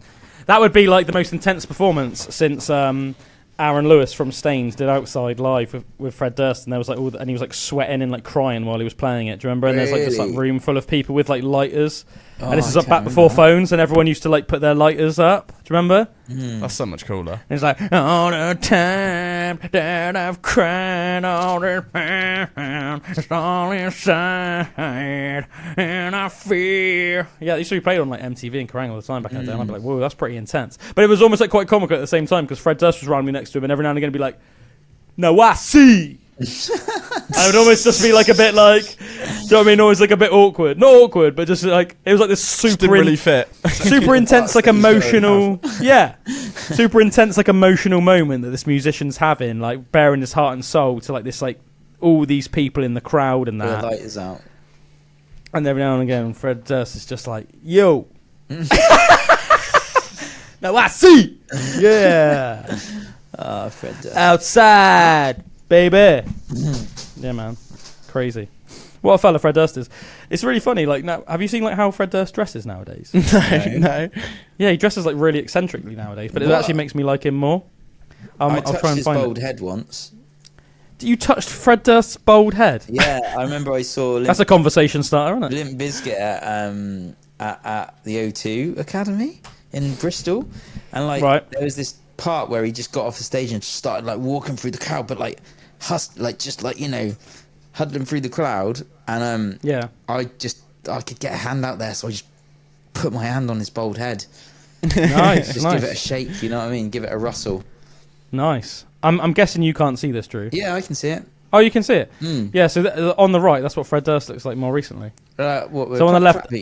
No, I can't Oh, yeah, no, you know, he's got like a handlebar moustache and he's like growing his hair out. And where he's like a bit older now, he looks a bit older. Turn you on. Let's have a look. But he looks. I actually quite like it. It just seems like super eccentric. I don't think he dresses like it so all the I get time. yours full screen. Yeah. Full screen view. There we go. Yeah. So like this is the one I was just showing you. So for people that are just listening on the radio, or whatever, nowadays oh my God, yeah, look, he's got like a and he's sort of like growing his hair out, but he's like great. He's got great. He had hair. I thought he was bald because he couldn't grow hair unless that's like a wig. No, he's gone grey in that, and he's just like But I don't know. I quite as well, doesn't he? Yeah, I actually quite like appreciate it though. I quite like the eccentricism. I like this that I can now put your screen on full screen, so I can't see me, but I can just see like the proper.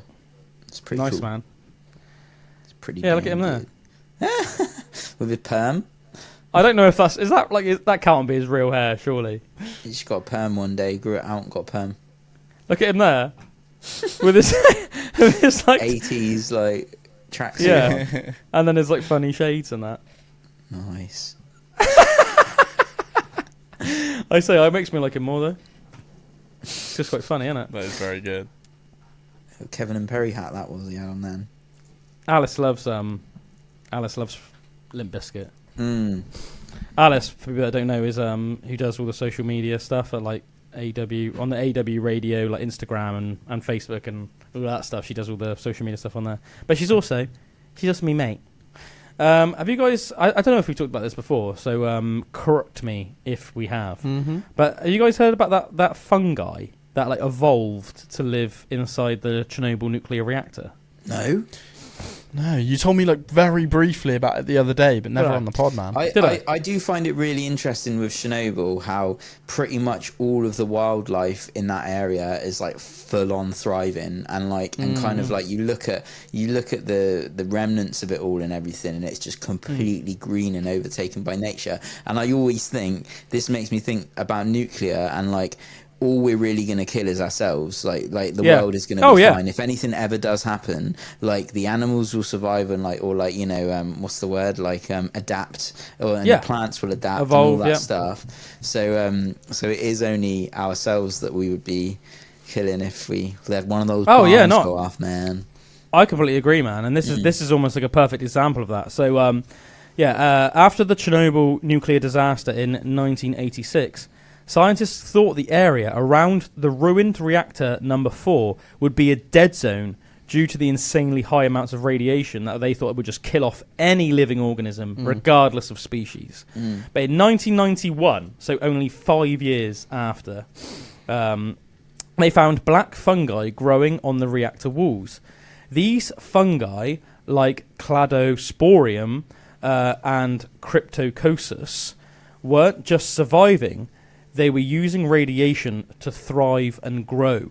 Researchers learned that the fungi have what's called melanin, a pigment that absorbs radiation and turns it into energy, similar to how plants use sunlight to grow. That's crazy. Studies in the 2000s showed they grow faster with radiation, a process called radiosynthesis. Some think these fungi might have evolved long ago when Earth had more radiation, and Chernobyl brought out this old trait. By the 2010s, scientists tested these fungi in space to see if they could shield astronauts from cosmic radiation. They also explored using them to clean up radioactive sites. From a surprise discovery in 1991, these fungi have become a simple but amazing example of life adapting to extreme conditions, with possible uses in the future to benefit the world and mankind. Makes you wonder, doesn't it? If there was to be like a nuclear apocalypse, or some sort of event that left the world as just like this radioactive, I don't know, hellscape. Yeah. What animals, if any, would actually survive and perhaps thrive in the new world? They say the ones that I've always heard is like obviously fungi and mushrooms and stuff. Cockroaches, probably ants, maybe rats. They're just because a lot of it's to do with how quickly can things breed. You know what I mean? Like if say there was like only 2 left, right? Yeah. If there was only 2 humans That left. makes sense. It would be really hard to bump up the population again because the gestation period obviously is 9 months. Yeah. How quickly can people have kids? Yeah. Right, do you know what I mean? Whereas if you say had rats, they have massive litters and they can breed like loads. Yeah. So it's like within like 100 years, you could go from having like 2 rats theoretically to having like probably maybe tens of thousands, if not maybe even like hundreds of thousands of rats, right? Whereas, and I think it's like certain things as well, like cockroaches. Like you can cut off a cockroach's head. And it can still survive for like quite a long amount of time, I think, which is kind of crazy for us, isn't it? Right. So cockroaches, things like that are like super hardy, super durable, very hard to exterminate. Also things like ants, you know, they've just got a numbers game. I can't remember the exact thing, but I remember it was almost like, I think it was something crazy like, what was it? Like there was like more ants. I can't remember what the largest tree in Brazil is, but there's something like there's as many ants in the largest, in like the Amazon, in like the largest tree, and just like one of the largest trees in the Amazon, as there are like people in the whole of South America or something like that. Do you know what I mean? And it's like when you think of things like that, and then you think about how many ants there are all around the world and different species of ants. So we've got like what about at least 4 species of ants in the UK, probably more. I'm obviously not like an ant expert, but obviously just off the top of my head, you've got like the black ones, the yellow ones, the red ones. Then you've got those big Quantock ants that you see at the Quantocks that are like 4 times the size of a regular black ant. Super cool. Have you guys ever seen like a big anthill? Like a massive the Quantocks, man. Yeah. It's Quantocks, insane, isn't it? Like you look at the ground and it's almost you're standing there and you can just hear them all. Like I heard it before I could see them, and it was just this weird rustling sound, and I'm like, what is that coming from the forest? You know, and follow down the path, and there's just thousands and thousands of ants. It almost looks like static. Doesn't it? If you look at the ground, like stood near one of them, there's so many things moving around. It's almost like you've got like psychosis or like TV static. Yeah. Because it just doesn't. The whole world is moving around you. It's insane. Yeah, I also think it's quite interesting with that species how they seem to like make their nest like above ground. Because if you think about all the ants that you'd say find in like a traditional British garden, they'd be underground. Yeah. Like you might see like there'd be like a little telltale sign, like, you know, they've almost like a tiny little like muddy mound, and then you'll maybe see a little hole, and then you'll realise that the ants are all coming out of that or whatever. But in those ones, they build like almost like big mounds. I don't know if they dig under the earth as well. I bet it goes under as well. I think that's just the entrance to them still, but they're just like I bet they're huge, massive, man. I reckon like they'll a be metropolis. massive, like networks and stuff. Because have you ever seen it where people that have put molten metal down an ant nest as well? Oh yeah. That's fascinating. Yeah, it looks so the intricacy. Oh, it looks cool, doesn't it? Yeah, so cool. It looks cool as hell, man. Yeah, I wonder cool how big. I can imagine there's some pretty big nests, like the pretty underground tunnel systems. Like, I'm pretty sure. Isn't the bullet ant considered the most painful bite in like on like the planet as well? Just to go to show, like, there's quite a lot of diversity amongst ants. Obviously, like a regular British like black ant, I don't think can bite you at all. I think the yellow and the red ones can cause like a bit of irritation. But I think the bullet ant, there's a scale, but there's a scale that's been developed. Scale it's basically, of pain. Yeah, it's a scale of pain, but like specifically to insect and bites. I think it's insect and arachnid bites. So it would include like scorpion stings, bee wasp stings, like different species of ants. And I'm pretty sure the worst out of all of them is considered the bullet ant. Damn. But there's those tribes, isn't there, in Africa where they as part of like the initiation of becoming like going from being a boy to a man, they'll have these like gloves that they'll fit the gloves. Say the gloves are like almost made of like a bamboo type material, so you've got like all these different layers. Yeah. They will have hundreds of bullet ants in there with their stingers pointing out, and obviously they're like stuck in these gloves, so they're all angry wanting to sting whatever, and you would have to just like let the gloves like sting you all over, and that would be your initiation into the tribe. Great. Apparently though, like the side effects are like awful for like a while. Like it's so bad because that's how bad like the bullet ants pain, you know, the pain of the venom is. But yeah, it's called the Schmidt Sting Pain Index, and then a man called Christopher Stark expanded on the Schmidt Sting Pain Index with his Star Sting Pain Scale, Really interesting stuff. And basically, it's just like a scale, of 1 to 4, 4 being the most painful. So there's several things that you've got are the worst, like bullet ant. I know that, and the tarantula hawk wasp is considered one of the worst as well. Tarantula hawk wasps are cool. Do you know anything about tarantula hawk wasps? Do they eat other wasps? No. So what tarantula hawk wasps do? This is like scary. This is straight up like horror movie stuff. They go and they sting tarantulas. The reason why they're called tarantula hawk wasps is they sting tarantulas, and I think they inject their young into them while they're stinging them, and then basically what happens is the larvae grows inside the tarantula and then eventually breaks out of the tarantula, and then when the tarantula dies. But that's like straight up like horror movie stuff, isn't it? Yeah. Oh yeah, this is the Schmidt insect sting pain index. Apparently the bullet ant's bite is really, you're in type 4 pain, 4 being the worst, for 300 minutes. Damn. That's a long time, isn't it? That's a long time. I think 3 hours is 180 minutes. And then, so 4 hours would be 40. So that's about 5 hours. About 5 hours of excruciating pain.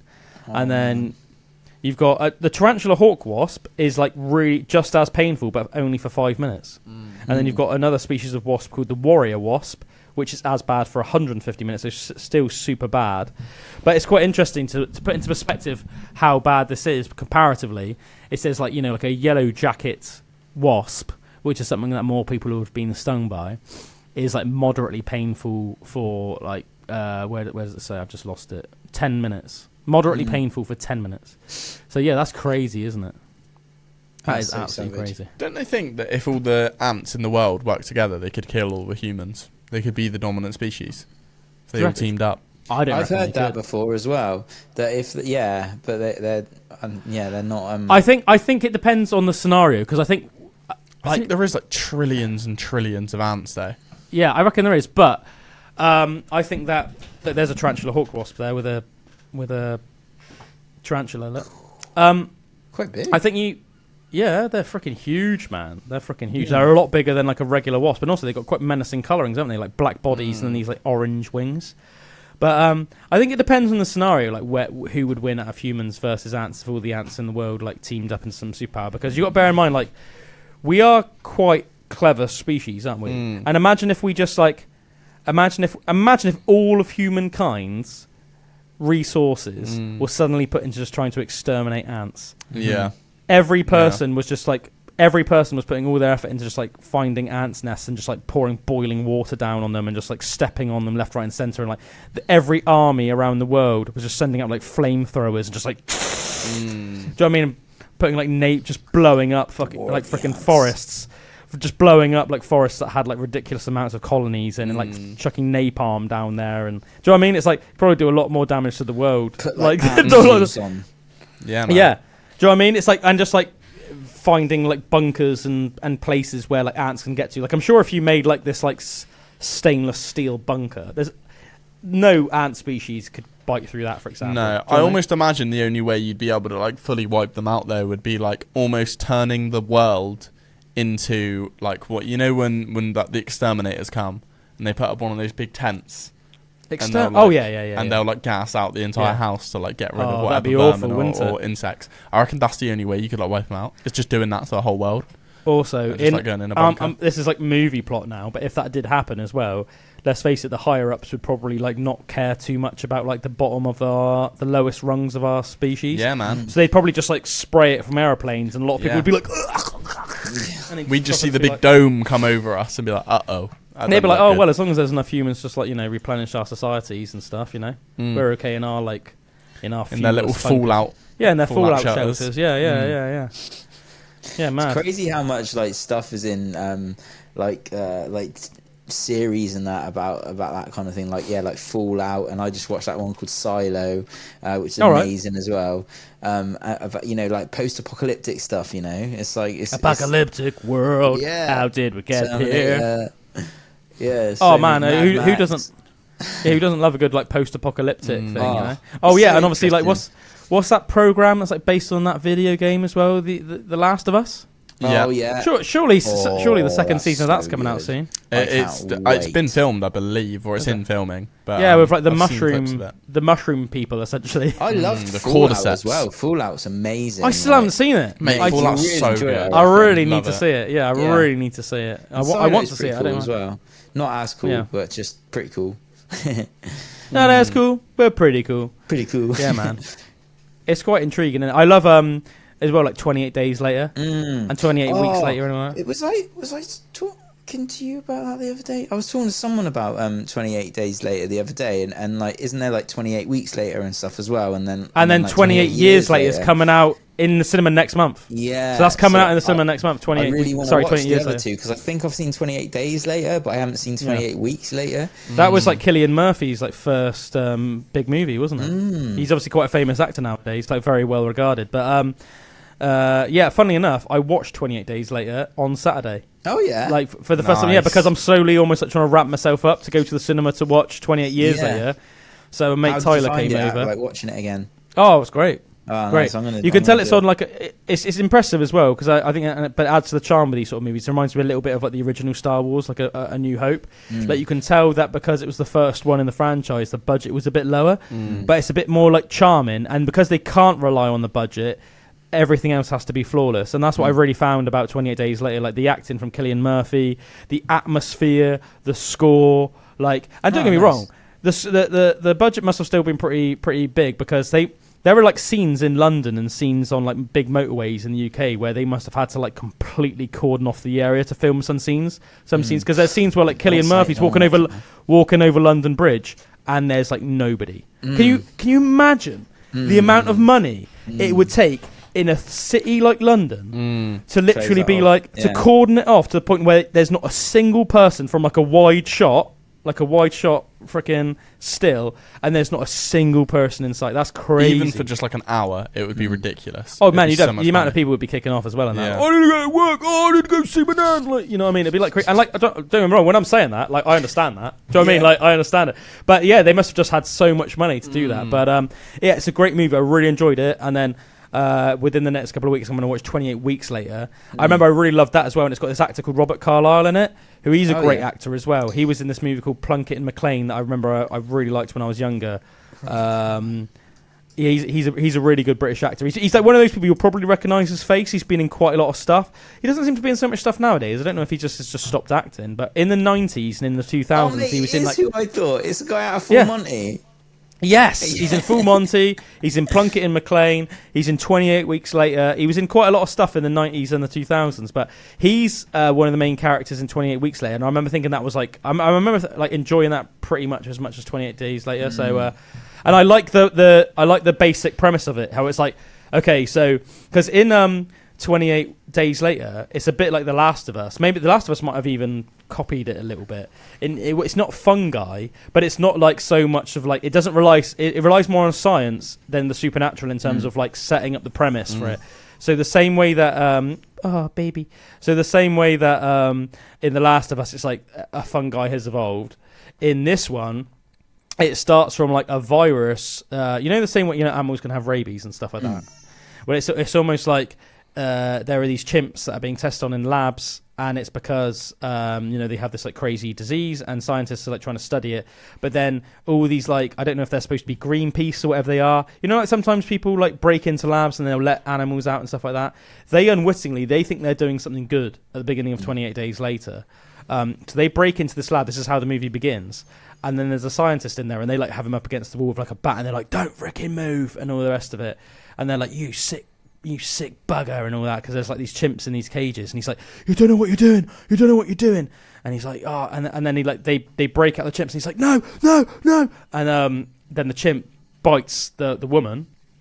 And then that's the start of it. And then before you know it, boom, this virus spreads from person to person to person. So it's not like they're undead. It's like a virus, but it turns from like, it's like rabies gone Super Saiyan. And I think the 28 days / they're real fast, aren't they? Yes, which makes them way more sketchy. Because like traditional zombies, like the Walking Dead ones, and like the Romero. What's his name? The Romero. Or those classic like Dawn of the Dead and horror movies from back in the 80s. They're like, they're not zombies like, and and they're so slow. But even though they look sketchy, you're like, I could how much that. of it? Yeah. Yeah. So, I mean, even like someone that's not very fit could get away from them, as long as you could basically power walk. You know, like when you see on TV and someone's like power walking, just do that a little bit away from them. You're sorted. Whereas the 28 weeks later ones or the 28 days later ones, you would have to be like the pinnacle of fitness, because if you can't sprint for like a prolonged period of time, you are gonna get murked like savagely. You're gonna be like ripped to shreds by these like savage zombies. What was that? And I think Will that's Smith way more one menacing. as well. Like they were quite fast. I Am Legend. I Am Legend. Yeah, I remember they were real fast in that one. Oh no, that's not I Am Legend, is it? I think so. Is it I Am Legend? I think so. There's going to be a new one apparently, like of those soon as well. Do you know that movie's got different endings? Yes. What? There's one where it's almost like a happy ending, and then there's one which is like almost like a not so happy ending. Yeah. So like depending on like what screening you went to, you wouldn't know what ending of the film you were going to get. I think that's pretty cool. I think spoiler alert for I Am Legend. The dog dies. For that one person out there, for that one person out there, that's like their life mission is to watch I Am Legend, but they haven't seen it yet, which would be really weird. But I think one of the endings is like it turns out that the monsters aren't actually that bad, and I think they just like want their like kid back or something like that. Like Will Smith like got one of the creatures to like figure something out or test something on them. And then they're like only attacking him because they want it back. And then he gives it back to him, and then they look at him, and then they just go off, and it's like, whoa. And I think that was going to be the original ending, but then I don't think that ended up being the cinematic ending. I think they changed it because they thought that audiences would probably prefer they were just more like black and white, protagonist, antagonist. So I think the more mainstream ending is like, yeah, they are just bad. And I can't remember how exactly the movie ends, but I remember he had a Like there's sick an explosion Mustang or in it. something. I thought you were going to say mustache then, and I was going to be like, man, I don't remember that. He's rocking a sick freaking Tom Selleck. Do you remember his mustache Mustang that he had in it, and he'd just be cruising around like whatever the empty city was, and he was just hooning around this rings a Mustang bell. with his dog next to him. I was like, that looks like a life. Do you know what? I don't think I've seen it like all the way through. I think it's one of those movies that like I've seen it on telly a couple of times. I've had it on in the background, but I've never watched it all the way through. You know, I can remember like watching the ending though, and I think I've probably watched something on YouTube, and it was like top 10 movies that have an alternative ending. Yeah. You know, that you didn't realize. You know, when you like watch something like that randomly. Yeah. It's very cool that they like actually recorded and edited and everything, both of the endings as well. Put them out. So you can still see both of them. That's quite cool. Yeah, man, for sure. Yeah. I mean, yeah, but I'm definitely looking forward to watching 28 Years Later. As I said, I like the premise of like the simple premise of it. It's like, okay, if something like that happened, what would it be like 28 days later? And then the second one is just like, okay, what would it now be like 28 weeks later? And now it's going to be quite cool that after all these years, it'll be like now it'll be 28 years later. Do you think it's a bit random that they missed out 28 months though? Missed the trick there, didn't they? Maybe the idea, I don't know, maybe they just felt that the difference between the 28 months and 28 weeks wouldn't be too different. Do you reckon? Arguable. That's like a difference. Do you know what I mean? 28 months, because what's that, 2 and a bit years? No, more than that. Is it? 28 months? Oh, no, sorry. You're right. Yeah. 2 and a bit years, yeah. 2 and a third. 2 and a third. Compared to sort of like half a year, yeah. Yeah, roughly. Yeah, I don't know. Still I quite guess a you're while. probably right. To be honest, yeah. I am excited to see him though. I'm definitely going to have to watch them all and then go and see the new one in the cinema. It's quite cool because like with like the 28 Years Later one, there would have been like fully grown adults that would have only grown up in this post-apocalyptic world, which is very different than obviously like all the other ones where it's like still like a new thing, which is like quite like a shock, and everyone's like in the shock of what's just happened, going from living like lives pretty much like how we live them now to suddenly living in this society where there's like all of a sudden no law and order, no government, every man for himself. Literally, like, you go out, you could die at any point. Like, that's mental. Like, where are you going to get your next meal from? Your next, like, bite to eat from? That was almost the real cool bit of, like, The Walking Dead. Yeah. It sort of, like, was less focused on the zombies. And, every time there was something big going on, you always knew that it was really about the people. Like, the people were the biggest problem in the new world rather than the zombies.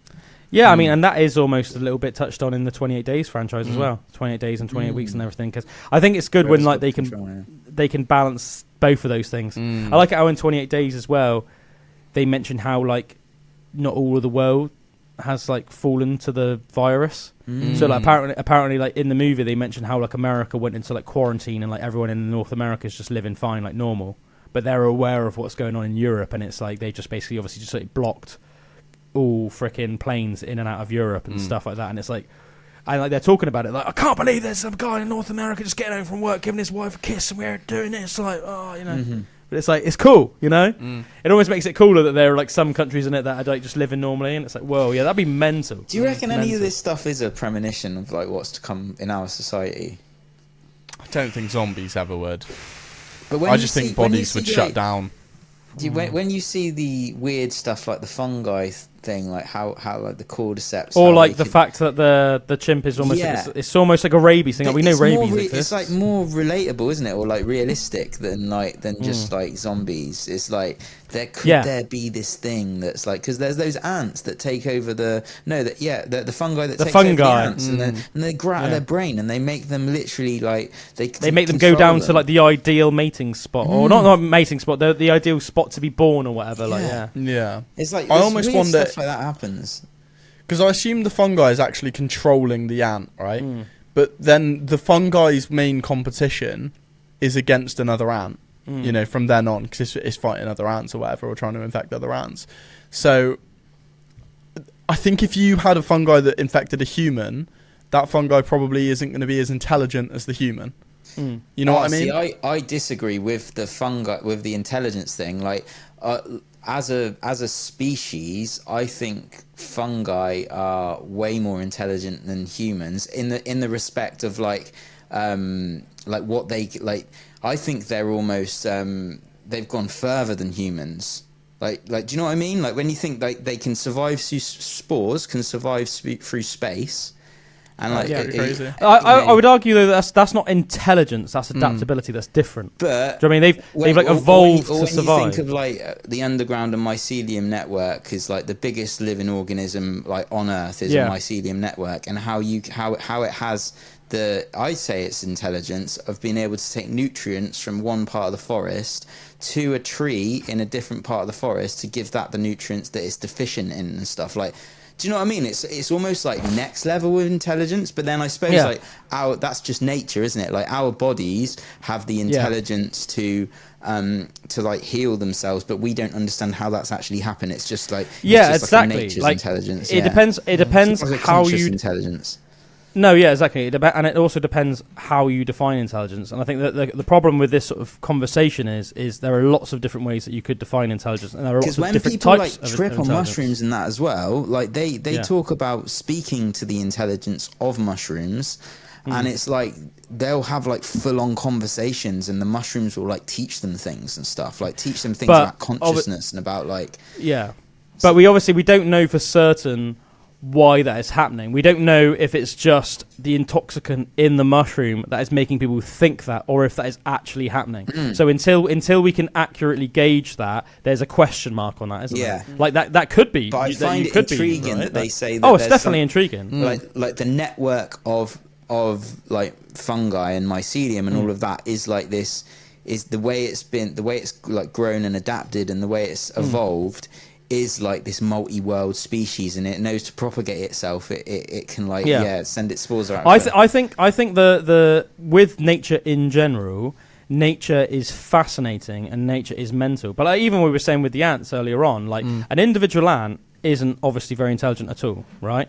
But they still have this network, this colony, where they can work together to do amazing things. And there are other species that do that too, obviously, like bees, lots of other things. The question is do you consider that intelligence in the same way that a human can sit down and figure out an equation, or do you know what I mean? Or a human can carry out complex, it could be like a mathematical equation. It could be a work of art. They could write a literary masterpiece, or you could write an insane song. A mushroom is a mushroom. Yes. Yeah. Do you know what I mean? It's like the question is the mushroom consciously doing this, or is it just the same way that a tiger is just born through millions of years of evolution, of honing its evolutionary skills, just instinctively knows how to hunt like a frickin' don? Like, there's not really like a conscious intelligence to that, is it? Like, we know that predators are more intelligent than herbivorous animals, because they have to be, essentially, because they have to strategize, at least to an extent. They have to be stealthy, and they have to know when to attack, rather than just the intelligence needed to like chew on grass or whatever. Do you know what I mean? But it's like the question is there. It's like how do you define intelligence? And is it like where do you break the line between like evolutionary adaptability and adaptation, and then what actually starts becoming seen as more of like a traditional type of conscious intelligence, where you're like, do you know what I mean? Because you even hear like the theory of like with like mushrooms and like the stoned ape theory and that about like people, it helped the consciousness evolution of humans to actually have these psychedelic experiences and stuff, to open up your mind and language and mushrooms are like really closely related in like trips and stuff. But because that's one of the big theories, isn't it? Yeah. But again, we obviously there's several different theories and we don't know which one 100%. And the thing is as well, it could be several of them, or maybe all of them, which I think is probably more likely. But imagine that, like, there's like there's this species, like the fungi, like almost like propagating different planets and like going around and almost like their job could be to raise the consciousness of that planet, like raise the intelligence on the planet of the things that could grow there. If there is apes and stuff, and then they eat this, then their minds expand and then they become humans, and it's almost like. Do you know what I mean? Like they're part of a bigger picture. Like it is like, of course it's a theory, but it's like quite a crazy one. And then are they conscious of doing that? As a. I think it's quite interesting though. Like we know that, for example, even like deer in the UK sometimes ingest magic mushrooms, but then you'd have to question. Deer, like red deer, aren't getting like super smart, are they? No. Do you know what I mean? They're not sitting around suddenly questioning their existence. They're probably tripping, like in the forest. It's quite comical to imagine like a deer like eating some magic mushrooms, whether they realise it or not. Yeah. And then being like, whoa! But they're not like sitting down, like, why am I doing my deer lifestyle? Why am I a deer? Why do I do this? Therefore I am. I don't know if it's mushrooms. It might be mushrooms. There's something that they eat in the Amazon that makes them trip balls. And obviously in the Bible you hear about the burning bush. Moses talks about the burning bush, and they think that's like psychedelic as well. But I think there's different things as well. Like a lot of people think that obviously are like when our hominid ancestors started eating more meat. When they started cooking, especially when they started cooking meat. Yeah, because obviously you have more time to think. Yeah. Because meat is very, very dense in nutrients. Like you see, like a lion can eat, and it doesn't have to eat for a couple of days afterwards. It will gorge itself on meat, and it's so nutrient rich, it can go several days. So basically, humans had time then to develop tools, develop speech, develop more communication, thought, and stuff like that. Whereas before, when they just came down from the trees, the first sort of upright apes, like Homo erectus, they didn't eat as much meat. They did still eat some meat, but they didn't eat as much meat. So they had to spend more time foraging fruit and berries and other types of vegetation because, let's face it, like just a mango, one mango is not going to fill you up like a freaking kilo of meat. Give you a bit of a buzz. Oh yeah, like it's definitely a nice thing to have, but like you could imagine, and this is why humans end up thriving. Because this literally happened, it'd be nicer to have that alongside a nice big chunk of meat, which is basically what we do, isn't it? We tend to arrange our meals in general. Obviously, there's different diets, but most omnivorous people just tend to eat a combination of like the two, which is what our obviously ancestors did, which was like super, super beneficial. But yeah, I think it's like a combination of lots of things, and maybe some things that we haven't even like, do you know what I mean? That haven't even realised yet, but like a combination of like. Yeah, better diet, increased meat eating, which, led to more time to think and develop skills. Yeah, maybe mixed in with some frickin' trips here and there. You wonder, don't you, if we hadn't filled that gap of becoming the sort of the level of sentience that we are, if another species would have, maybe. I mean, it's hard to say, isn't there? Because as far as we know, like say during like the Triassic, Jurassic, Cretaceous, during the whole dinosaur period, which went on like for like hundreds of millions of years, so much longer than humans have been evolved. As far as we know, there wasn't a creature on the Earth that like thought and developed and discussed and debated things like we do, which is quite interesting. They do know that by the Cretaceous period, dinosaurs were getting smarter. So Cretaceous was being the last of the dinosaur, the last dinosaur period. We know that the dinosaurs then, like if you take like a T-Rex. It had a bigger brain than Drew's just disappeared. Oh, he's back. We know that T-Rex had like a much bigger brain than, say, like an Allosaurus, which was like one of the biggest carnivorous dinosaurs during the Jurassic period.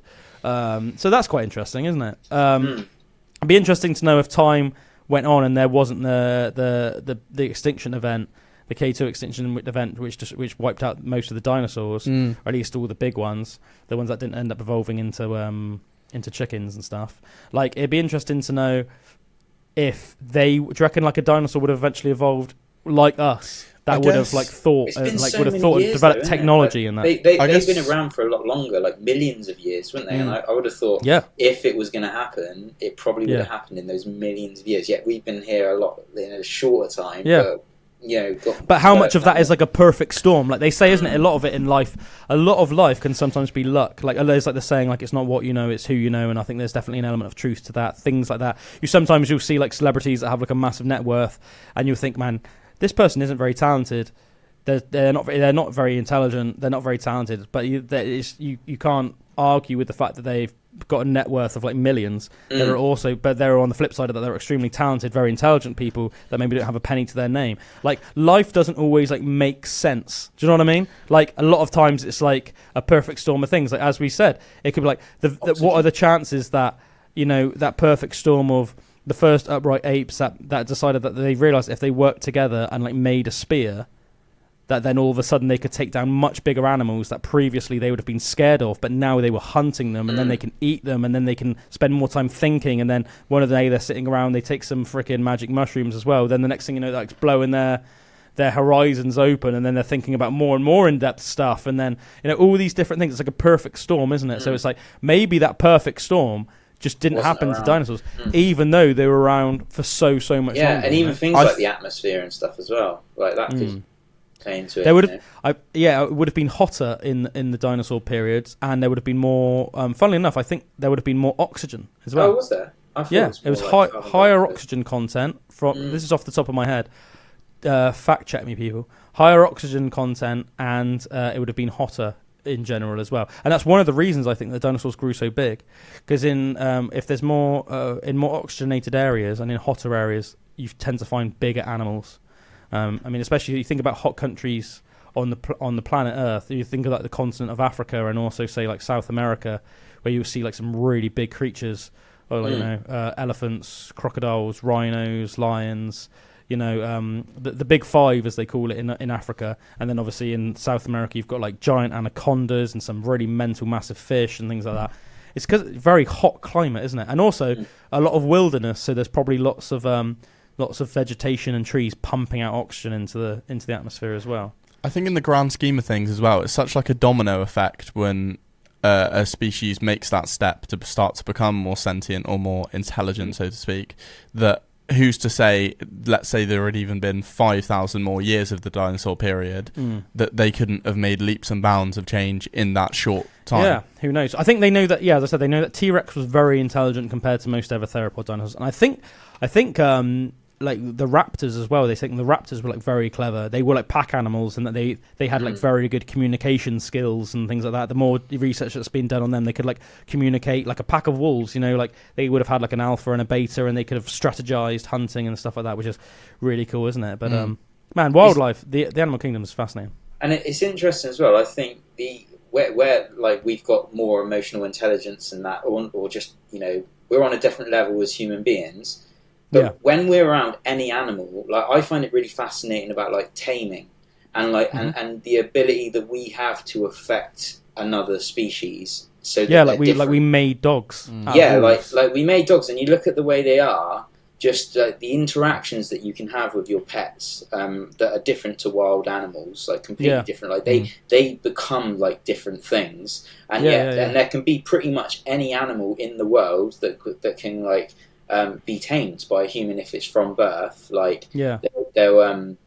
they'll actually be different. Like people even with bears and big cats and that. And obviously it's more dangerous. Very dangerous. These dangerous. They're things, but people still do it, and people still like have them as their like big cuddly pets and stuff. And they they can make them different to what. So it's weird how we can have this effect on nature as well, where we can almost bring them into like a more human, weird, intelligent. Well, it's like that whole sort of moral dilemma, if you want to call it that, though, isn't it? People say like humans play God. Yeah, isn't it?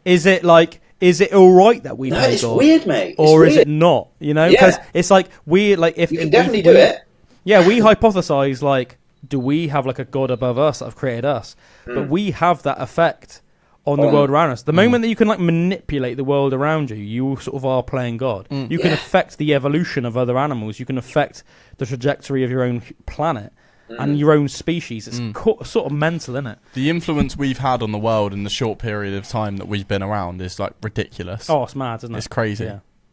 We're going to have to... We'll leave it on that breathtaking note, ladies and gentlemen. We can always talk about it more next time if we want, but we've just come to the end of the show. But nice. Yeah, that was an interesting chat, guys. Good stuff. As usual, like covered quite a plethora of interesting and weird and in some cases just hilarious topics.